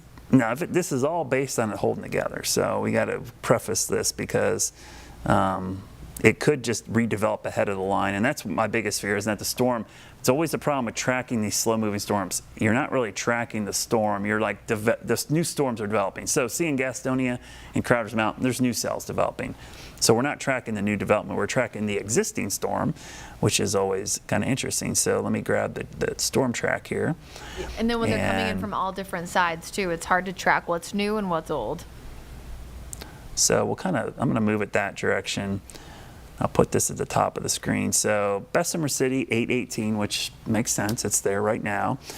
Kings Mountain, 825. Gastonia, there's a storm developing over Gastonia. So 840. Mount Holly, 851.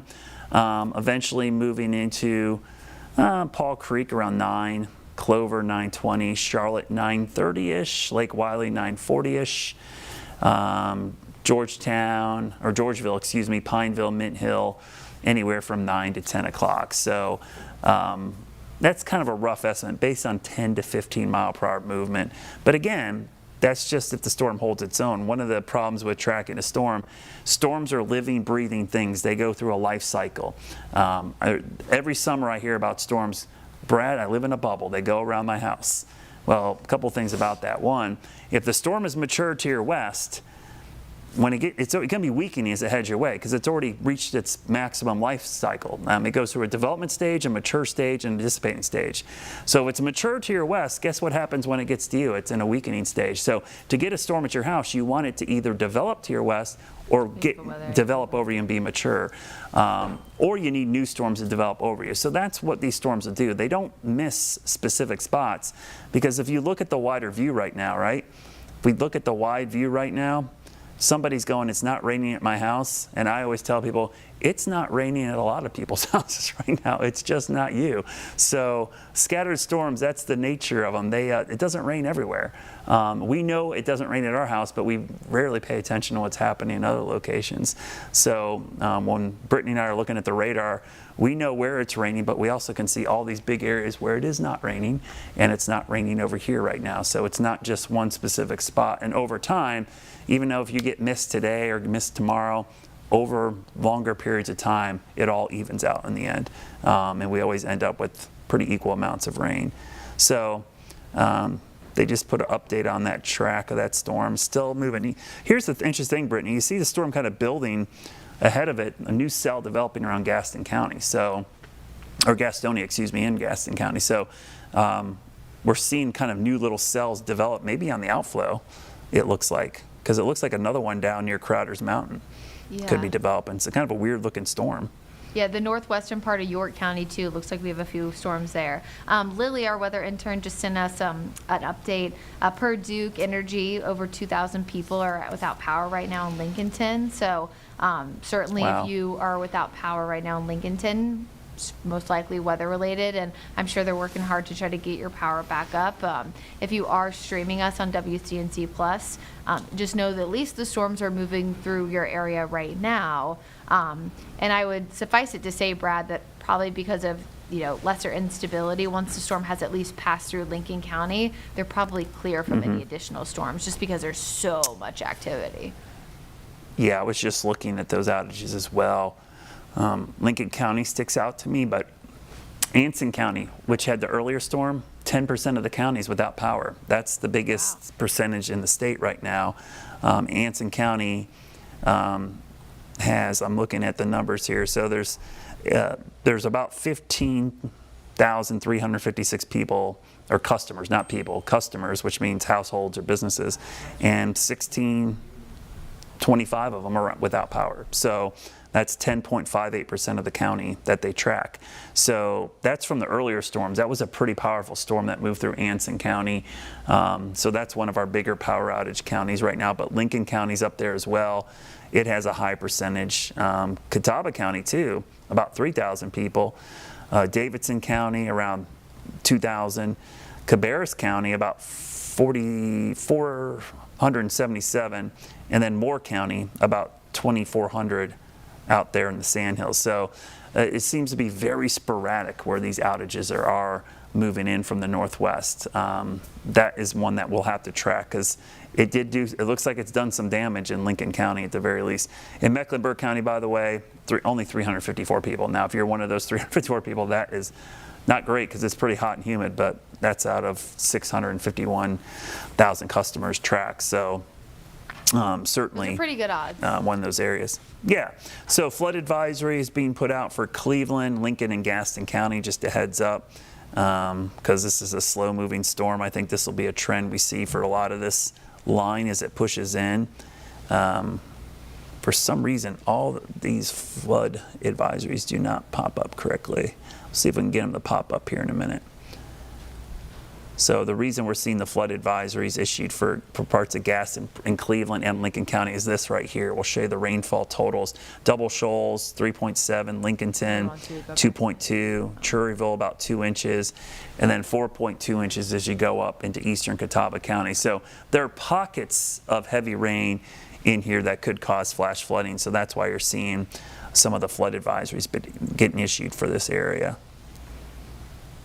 Yeah, and there was that big pocket too down toward Lancaster County as well that was close to about 6 inches, I think, earlier, Brad. So even though those kind of rained themselves out, that's a spot that probably this with new area additional right here. development tomorrow, we'll probably look really closely in that area if anything else does form. Yeah, so this area right in here we're referring to, so Great Falls in southeastern Catawba County into Lancaster County, Heath Springs area where Brittany talked about that flood damage report and flooded roadways. About 6.5 inches of rain there. So that's a lot of rain. That all is within the last 24 hours. So you're seeing some significant rainfall amounts falling in those areas. Look at the storm reports and you can see, look at all the flood reports popping up in this area. So we've got 3 flood reports in that vicinity, which kind of tells you, yeah, we had some significant flooding in there. You go to the north, you start seeing a lot of the wind damage reports. That's the trees up here, a lot more popping up Interstate 40. So this is where we saw some significant wind damage, it looks like. And then out here in Anson County, where we have the 10% of the county without power right now. So pretty significant amount of people without power over there.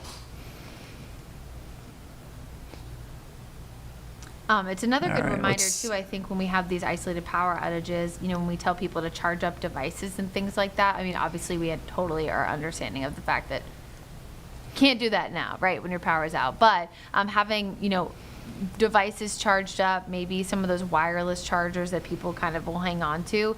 Sometimes it's a good idea, especially when we have the potential for severe weather, especially when we are encouraging our viewers to be weather aware and weather alert. it gives them that opportunity, to keep getting updates even, once the power's potentially out. So I finally get the flood advisories to plot here, and you can see the areas in green. These are the new flood advisories on top of the severe thunderstorm warning. So that's why we don't plot them all the time, because it's just a lot going on there to kind of show you at once, but just so we can kind of show you. But I'm looping this, and I'll be honest, Brittany, I thought this thing would fall apart a little bit more. It looks like it's holding its own, and it's going to make it maybe all the way to Charlotte the way it's moving right now. Take the dogs out while you can. Yeah, that's what I was thinking. Everybody in Charlotte going, it's probably not going to rain tonight. I'm on a weird text thread with some of my neighborhood saying it's not going to rain until 12:30 in the morning. I'm like, I don't know. I don't know if I take that chance right now. Oh my gosh, trust your meteorologist neighbor. Come on, people. Well, and look at this. We got a little outflow boundary. So yeah, there's definitely some signs that I think 10 o'clock, I would bet this rain gets down in South Charlotte, if not sooner. It's 8:30 right now, and if it keeps moving at a certain pace, I think before the 11 o'clock news we're on tonight on WCNC and WCNC Plus, we'll definitely have some rain. It looks like a shower is just developing now in Uptown as I speak. So it looks like a little bit of rain developing there right now. So certainly getting closer and closer. And I think most areas are going to see at least a little bit of rain tonight, because it did look like later this evening around 8, 9 o'clock we were going to see this line kind of settle in somewhere over the I-85 corridor. And wouldn't you know it, right here at 8:26, we've got this line beginning to set up right on I-85, just as it looked like in some of the short-range guidance. Yeah, we do have a new video to show from Lincolnton. This coming in from one of our viewers, Nathaniel Clanton. Thanks so much for sending this in. But it looks like this was probably after, right? Is this video or just a picture, Jeb? Oh, looks like it's not playing, but definitely can see the fact that the ground was wet for sure. So of course we already know that the storms were over there and they were strong. So if we can get that up and get it to play, we'll of course show it to you again. But at least for now, wait, Brad, did you zoom into the cloud? No, I think we're just in it. Oh, of course. That makes more sense. We're inside the cloud now. I was like, Brad, what did you do? But yes, that makes more sense. Yeah, actually, I might see if I can pan it. We're definitely in the storm now, but I think I might pan it back towards Charlotte, because it had a little cell that developed pretty much right over the camera location. I can't even see if we're moving because it's so. Oh, there we go. I can see a guy wire. So I think that's looking back towards Charlotte. But we are in the heart of a pretty strong cell right there. Yeah, you can't really see much. I mean, that is like, when you're at 1,450 feet, you're in the heart of that cell. So our camera is basically there moving into, and I'll zoom in. So yeah, we're definitely in the rain. Pushing in from the northwest. Yeah, if you guys look at how the wire looks like it's looking weird or whatever, that's water moving down the camera. That's yeah, because there's water running down the lens, so in front of you. But we'll just put that there because we kind of know that guy wire is looking back towards Charlotte. Actually, I might widen it out to make sure we, just in case we miss anything. You can see every once in a while there's a big flash, and that's the cloud to ground and cloud to cloud lightning that we're in. I'll widen it out as much as we can. So I think we're at the widest view. So we'll keep it there. A lot of lightning there. I'm glad we're not in the tower. Yeah. Glad we're not on something metal that goes high up into the sky. Yeah, and as we heard last night with our expert, John Jensen, he is from the National Lightning Safety Council. One of the biggest myths about lightning is that metal attracts lightning. It just conducts lightning. So there's not a higher chance of getting hit by lightning if you're next to metal. It just means if you're touching something metal and it gets hit far away. I've seen this happen on fences. You're way far away and the lightning hits the fence. Mile away, the lightning will travel along the fence and get to you. So anything that conducts electricity is always going to be pretty dangerous out there. It's more about the height of the item, correct? Not what it's made of. Yeah. Yeah. Yep, absolutely. So a couple of things to pass along. We got a couple flood advisories. New one just came out for Watauga County. That's till 2:30 in the morning. The one I just mentioned, Gaston, Lincoln, Cleveland County, that is until 11 p.m. So 2 more flood advisories, which flood advisory is just a little bit below flood warning. Flood advisory is more for general flooding, usually street flooding, some creeks and streams, could be flooding culverts, ditches, but really not significant flooding. Once it gets upgraded to a flash flood warning, there's a base warning, then a considerable flash flood warning, and then a catastrophic or flash flood emergency. So there are levels of flood advisories and warnings, and right now we've got just mainly flood advisories in effect, with 1 flash flood warning for parts of Lancaster County, where we did have some really heavy rain. In fact, I just posted some video a second ago of some of the flooding down there. Looks like a lot of creeks and streams came up from completely dry conditions all the way to flash flood level. So it happened pretty quick down there. Yeah, and that's one of the reasons why we call it a flash flood versus just like a regular flood advisory or something, is the fact that the rain is coming up quickly, the water is rising quickly. Every single part of the United States is mapped out for what's called flash flood guidance. So you have essentially how much rain would it take to cause flash flooding in this area, whether or not it's rainfall rates per hour, rainfall rates per 3 hours or 6 hours, or whatever the case may be. So it's not necessarily just about like rivers or streams or lakes and stuff like that rising already, but it's also how much rain does it normally take, for example, in Charlotte and Mecklenburg County, to cause flash flood potential. We do see a lot of runoff because we have, of course, so many impervious surfaces that can't allow for the water to get soaked up. So you do oftentimes see a slightly higher risk for flooding in more metro or urban areas.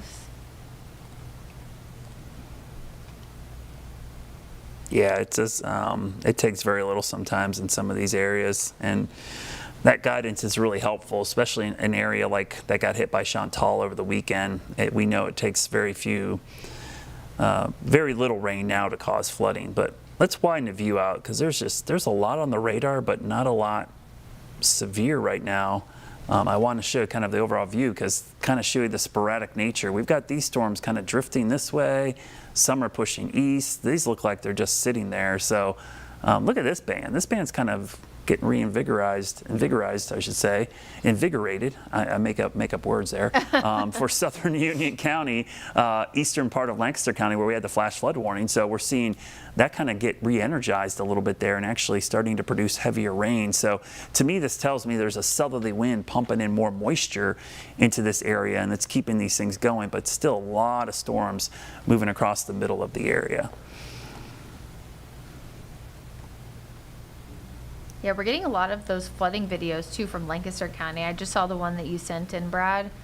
We have another one that I just saw coming in from Mount Carmel Road at Bay Springs. So lots of heavy rain.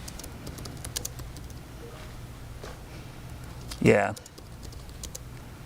This one you said this one is near McDonald Green Elementary School. The creek bed says that they were completely dry earlier. Yeah, so they got hit pretty quickly, yeah, and that's a lot it came of rain up coming fast. into that drainage ditch.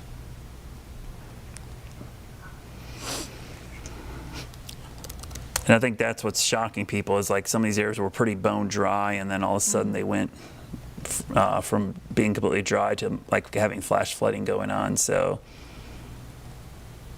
I think it's always also good for being aware of your risk, anytime, we always talk about weather preparedness. It's like know your risk. So if you do live in an area that you already know is low lying or, more prone to flooding, it's a good idea too to kind of take those precautions before storms, could potentially impact you, like on a day like today where we're weather alert.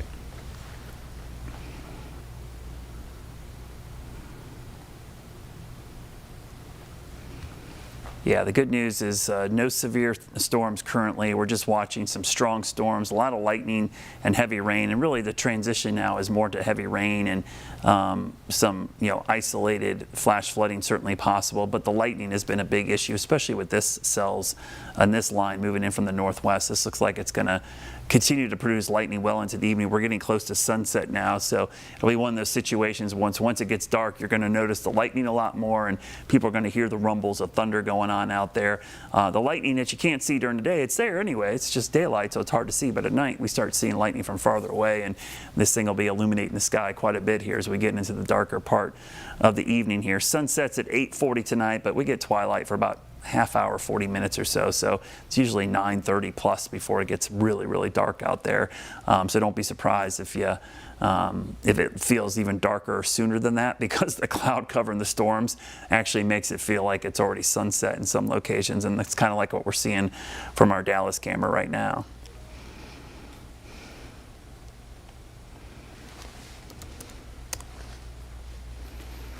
So right now, the only one I'm really watching is this little uptick in lightning currently on 321. I'm going to go into that area because that's the one spot where we're starting to see an uptick in lightning. I'm going to double check to see.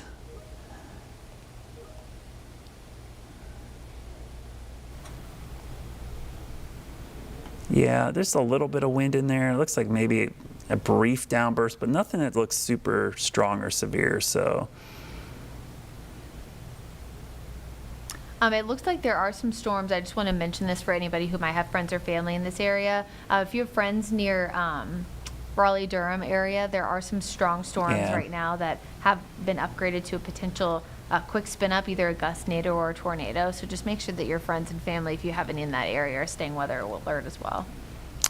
Yeah, I'm going to show you that real quickly because I saw that we've got what we call a tornado tag in that cell. So I'm going to actually change it to the Raleigh radar here in a second. I just got to change the radar source so we have a better look at the radar. So yeah, as Brittany just mentioned, if you're watching in the Raleigh-Durham area, Wake County, see this orange box? That's a severe thunderstorm warning with what we call a tornado tag, meaning the potential there could be a quick spin-up tornado or a tornado with little or no warning. Remember, all severe thunderstorm warnings can and do produce tornadoes with little or no warning. So you always got to have that possibility in the back of your head, and I'll show you what we're talking about. So this is close to the Raleigh area. It's on Mooresville area, northwest side of Raleigh, heading towards Cary. You see this big surge of wind.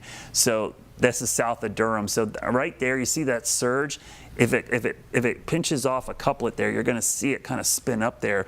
But this is a prime example of a severe thunderstorm warning with damaging winds, because if we kind of tally the velocity data here, you'll see the winds in here are 45, 50 miles per hour, but they could couple up here. So that's why there's a tornado tag with that. So that's a good catch there, Brittany, that we should keep an eye on that cell, because obviously we've probably got some people in the Raleigh-Durham area, or people that have students up in there. So just had a flash flood warning issued, it looks like, or area flood advisory, I should say, for the area that was under the severe thunderstorm warning. We mentioned there was a flood advisory, but this is an area flood advisory now for these areas of Lincoln County, Gaston County, and Cleveland County. We've seen anywhere from 2 to 4 inches of rain in this area, so flash flooding is going to be a concern. Quick runoff, and as we're getting close to sunset now, coming up here in 3 minutes, please be careful on the roads. Do not drive into standing water. You're going to want to make sure you just turn around, don't drown. We say that all the time, but that's an important thing to keep in the back of your mind when you're driving. Most of the fatalities in flash flooding, they happen at night and they happen in vehicles. So those two parameters are the double whammy when it comes to flooding, because this is what happens. People, they hit a low crossing here, they try to drive across it, they don't know how deep it is or how fast that water is moving, and what happens is it only takes 6 inches of pretty good moving water to knock you off your feet. It takes 1 foot, so 12 inches of water to knock a car and start floating it. But even a big truck, you got a big, dually F-150, it's off the ground, you think you got more ground clearance, 2 feet of water can start floating a truck or an SUV. So it doesn't take much, and it doesn't seem like it's 24 inches of water. That's, measure that on your leg, it's like up to your knees, and you think, okay, that's not bad. And if it's moving quickly, it actually can move even more. So just something to keep in the back of your mind if you're heading out tonight, and even tomorrow night, to be honest with you.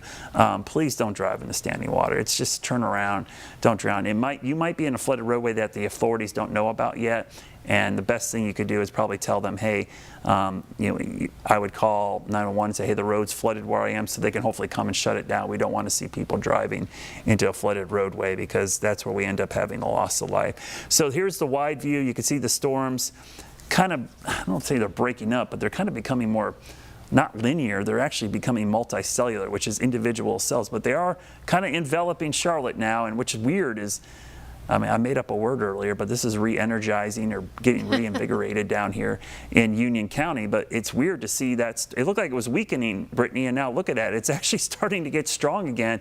It looks more like stratiform rain, but it looks like it's coming down pretty good in Union County. Yeah, I was going to say that too. It's like the storms themselves aren't redeveloping, but it looks like the rain certainly is. So I'd watch out for some standing water in those areas too.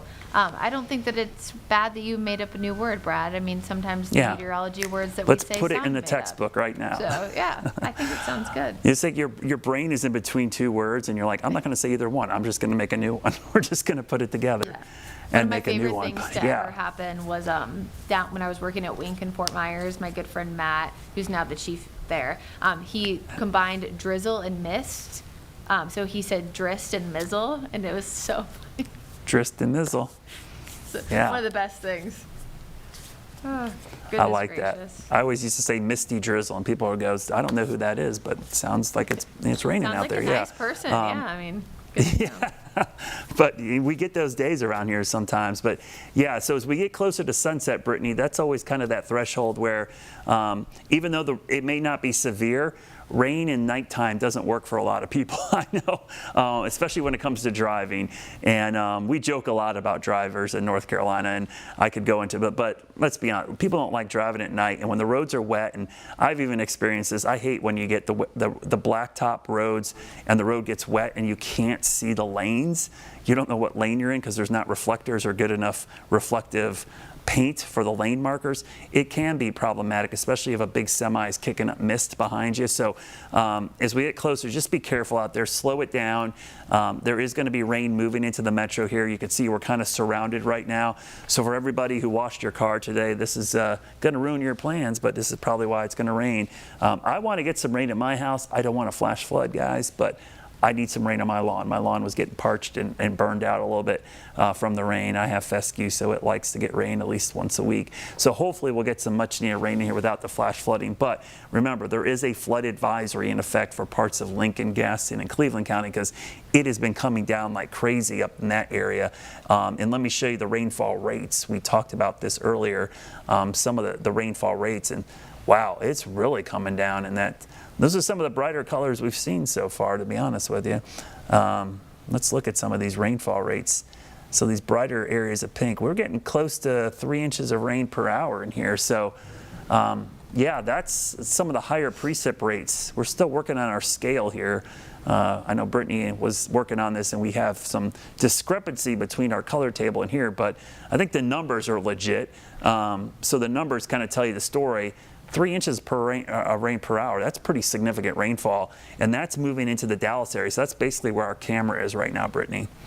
Yes, just to be clear, I did not make those numbers up. We are working with our graphics system as to why they weren't, just dropped my phone on the ground, why they weren't connecting the dots, making the news make sense at Ben Thompson. But yes, they weren't correlating together, so we're still working on it. They're getting back to us by tomorrow, they say. So trust the numbers that you see, maybe not as much the bright purple colors that say 5 inches plus.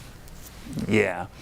So it definitely looks like the rates there are pretty high, and so that might be the next thing we see is if probably not going to see. I don't think we'll see any more severe thunderstorm warnings because I'm not seeing a lot of wind in these, but the flood threat continues, and that honestly is probably the biggest threat we thought we'd see today because of the slow-moving nature.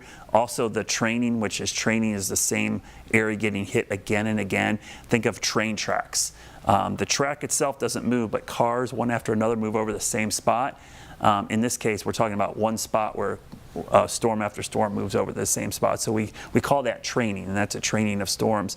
And the flow in the atmosphere is not really moving much, and you can see it really displayed by the erratic nature of the radar loop.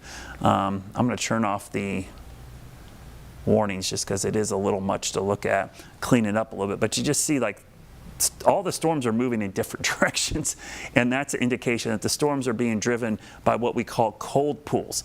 The storms, because it's raining and it's bringing colder air to the surface from 30, 40,000 feet up, you create little pockets of cold air, and as that cold air spreads out, the storms will then move on that outflow or cold pool. So because all these storms are producing that, you're seeing them kind of push out in different directions. So not uncommon during the summer, cellular clusters we call these, but when they start coalescing and kind of develop into each other, you start getting to a flash flood. So it's 8:45 right now as I speak, Brittany. We're past sunset, and this is kind of what we expected. These are still going strong. They don't show a lot of signs of falling apart. If anything, it looks like these could linger for a while tonight.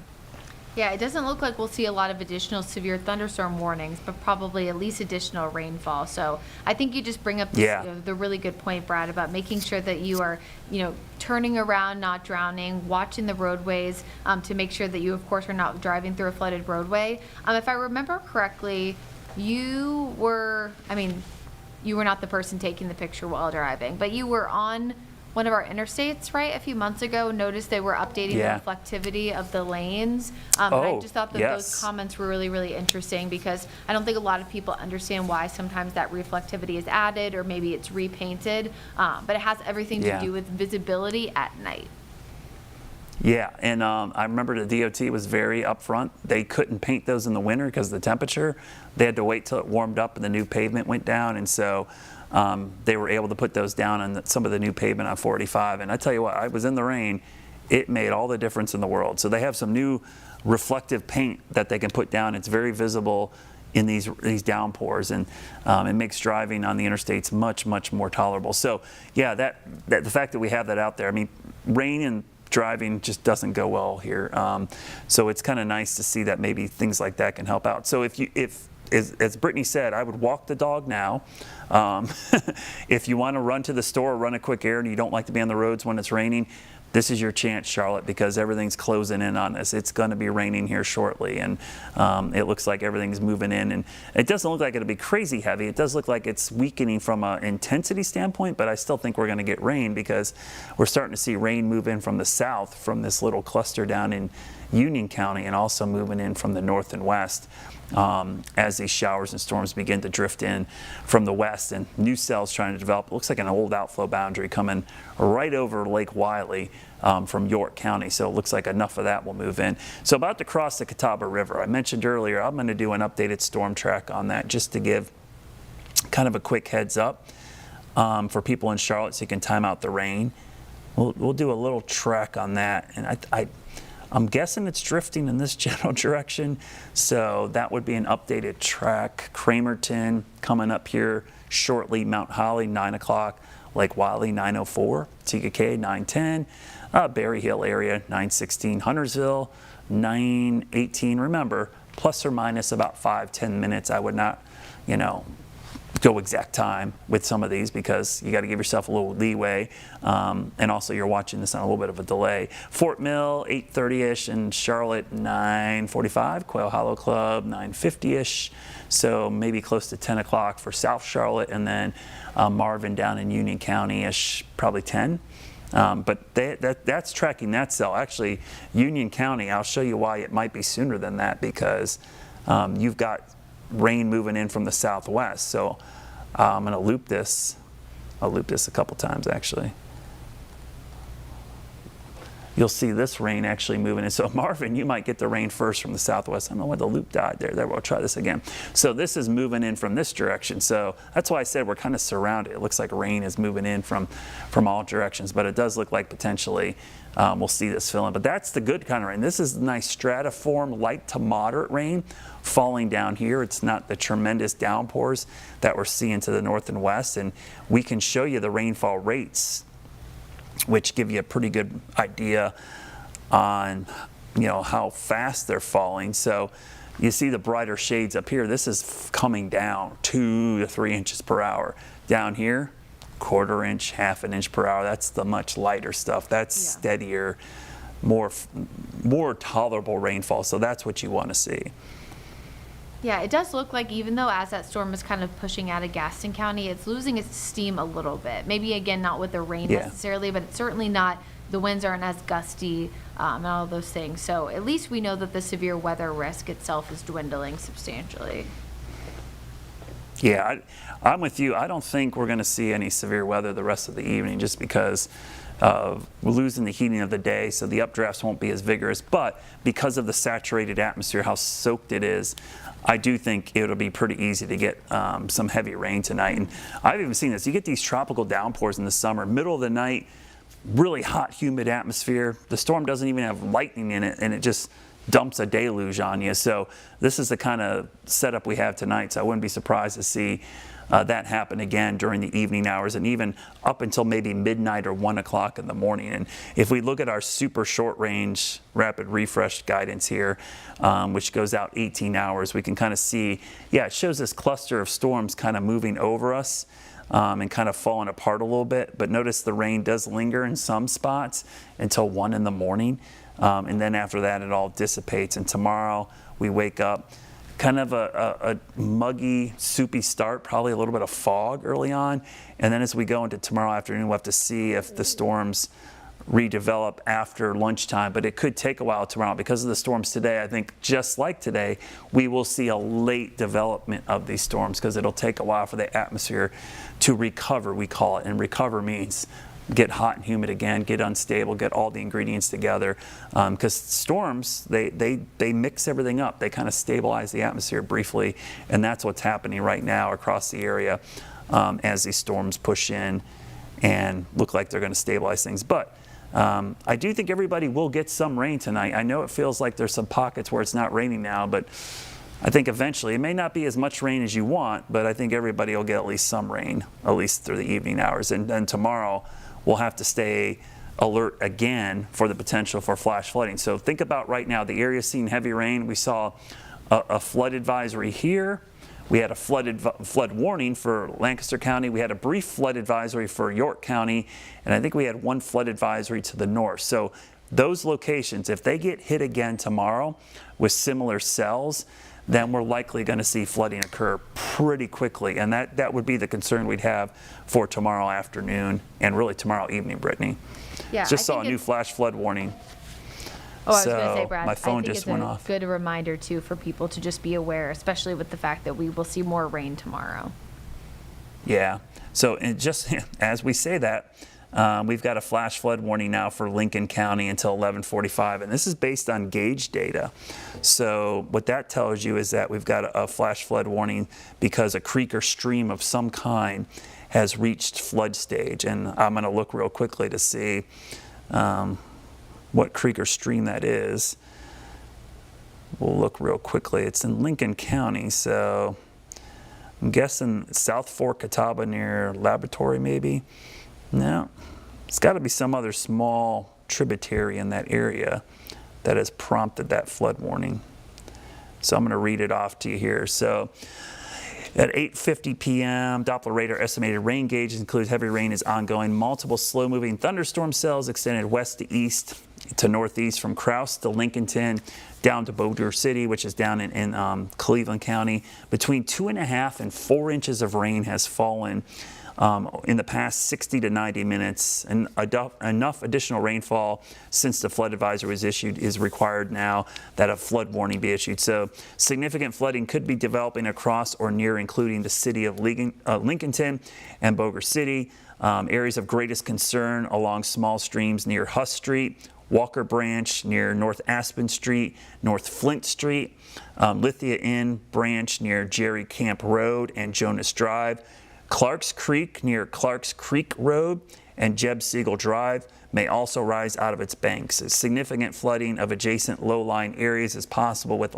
isolated impact to structures. So that area is kind of an area, and I'm going to zoom in on it to show you the area we're worried about right here. So I'm going to grab the cursor. So we'll zoom in on these areas. So if you look at these areas, here's Lincolnton, there's Long Shoals, you see Laboratory, Crouse there. So all the creeks and streams in here are likely going to be at bank full, and we could see some flooded roadways here any minute now. So this is a good example. If you're in Lincoln County, you need to make sure you're not driving into any standing water. And if you know those low kind of water crossings or even bridges or that go over creeks or little humps in the road, there's likely going to be water. They are maybe eroding the banks or even eroding the culverts. So this is the area we want you to stay probably off the roads here for the next, I'd say, 2 hours or so till 11:45 at the latest. Definitely want to stay off the roads until that water moves out of the area. At least it stops raining. Let this water go down. And again, if you live close to these creeks or streams, make sure you're prepared to seek shelter to higher ground, evacuate to higher ground. Let me turn the radar off real quickly here, and we'll kind of show you some of the creeks here.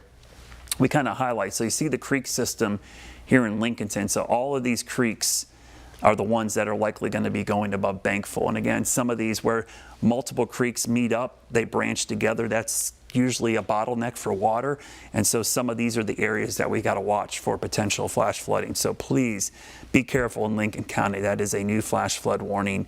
And again, that's till 11:45 tonight. And again, that cell is barely moving. And so it looks like that rain is going to continue. In fact, the heaviest cell is now moving into northern Mecklenburg County and pushing in pretty quickly. It's going to cross the Catawba River here any minute. And so Huntersville, Cornelius, Davidson area, you're going to start to see some heavy rain. So you're probably getting a ton of lightning right now as the cell's moving in. So second flood warning of the evening, Brittany, and it looks like that will be our threat for the remainder of the evening. And the severe weather threat will be going away for the most part as this pushes in. Yeah, and I do want to mention the fact that we are most likely going to go off of 24/7 streaming at 9 o'clock, but we are going to continue to keep a radar stream up right here on WCNC Plus, and Brad able to pop back in as necessary, if anything additional does develop there. So I just wanted to mention that before, just so if people are keeping a close eye on this. I'm not really seeing any additional reports here, Brad. I mean, we've had minor flooding minor flooding in some of those spots we talked about earlier in Catawba or southern parts of Lancaster County, and so we did get one report in Lancaster of the fact that there was a little bit of pavement degradation, which I know you've mentioned that happens when you see flooding on some of these more side streets. So West Dock, Garris Road, a little bit of pavement degradation. South Carolina Department of Transportation has placed barricades. So we've talked a lot about not driving through flooded roadways, but it's not just the roadways themselves. You see a barricade, it's there for a reason. Don't go around it. Yeah, that unfortunately is a prime example of why we don't want you driving into standing water. That's a good example. The pavement was ripped away, could be actually undermined. You could have the road collapse there. It could be a sinkhole. That's the thing. You're driving at night, it looks like a puddle. That thing could be 5, 6, 7 feet deep, or there could be no road at all. You just don't know. At night, it's hard to see. We talk about just seeing the lane markers. The fact that you try to see if there's actually a road there, it's virtually impossible.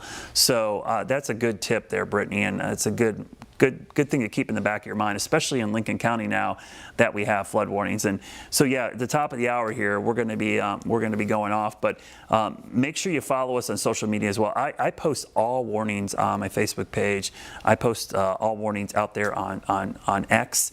I'll put stuff on Instagram, we'll do TikTok, we do everything. So you can follow us there as well. You can also grab the WCNC app.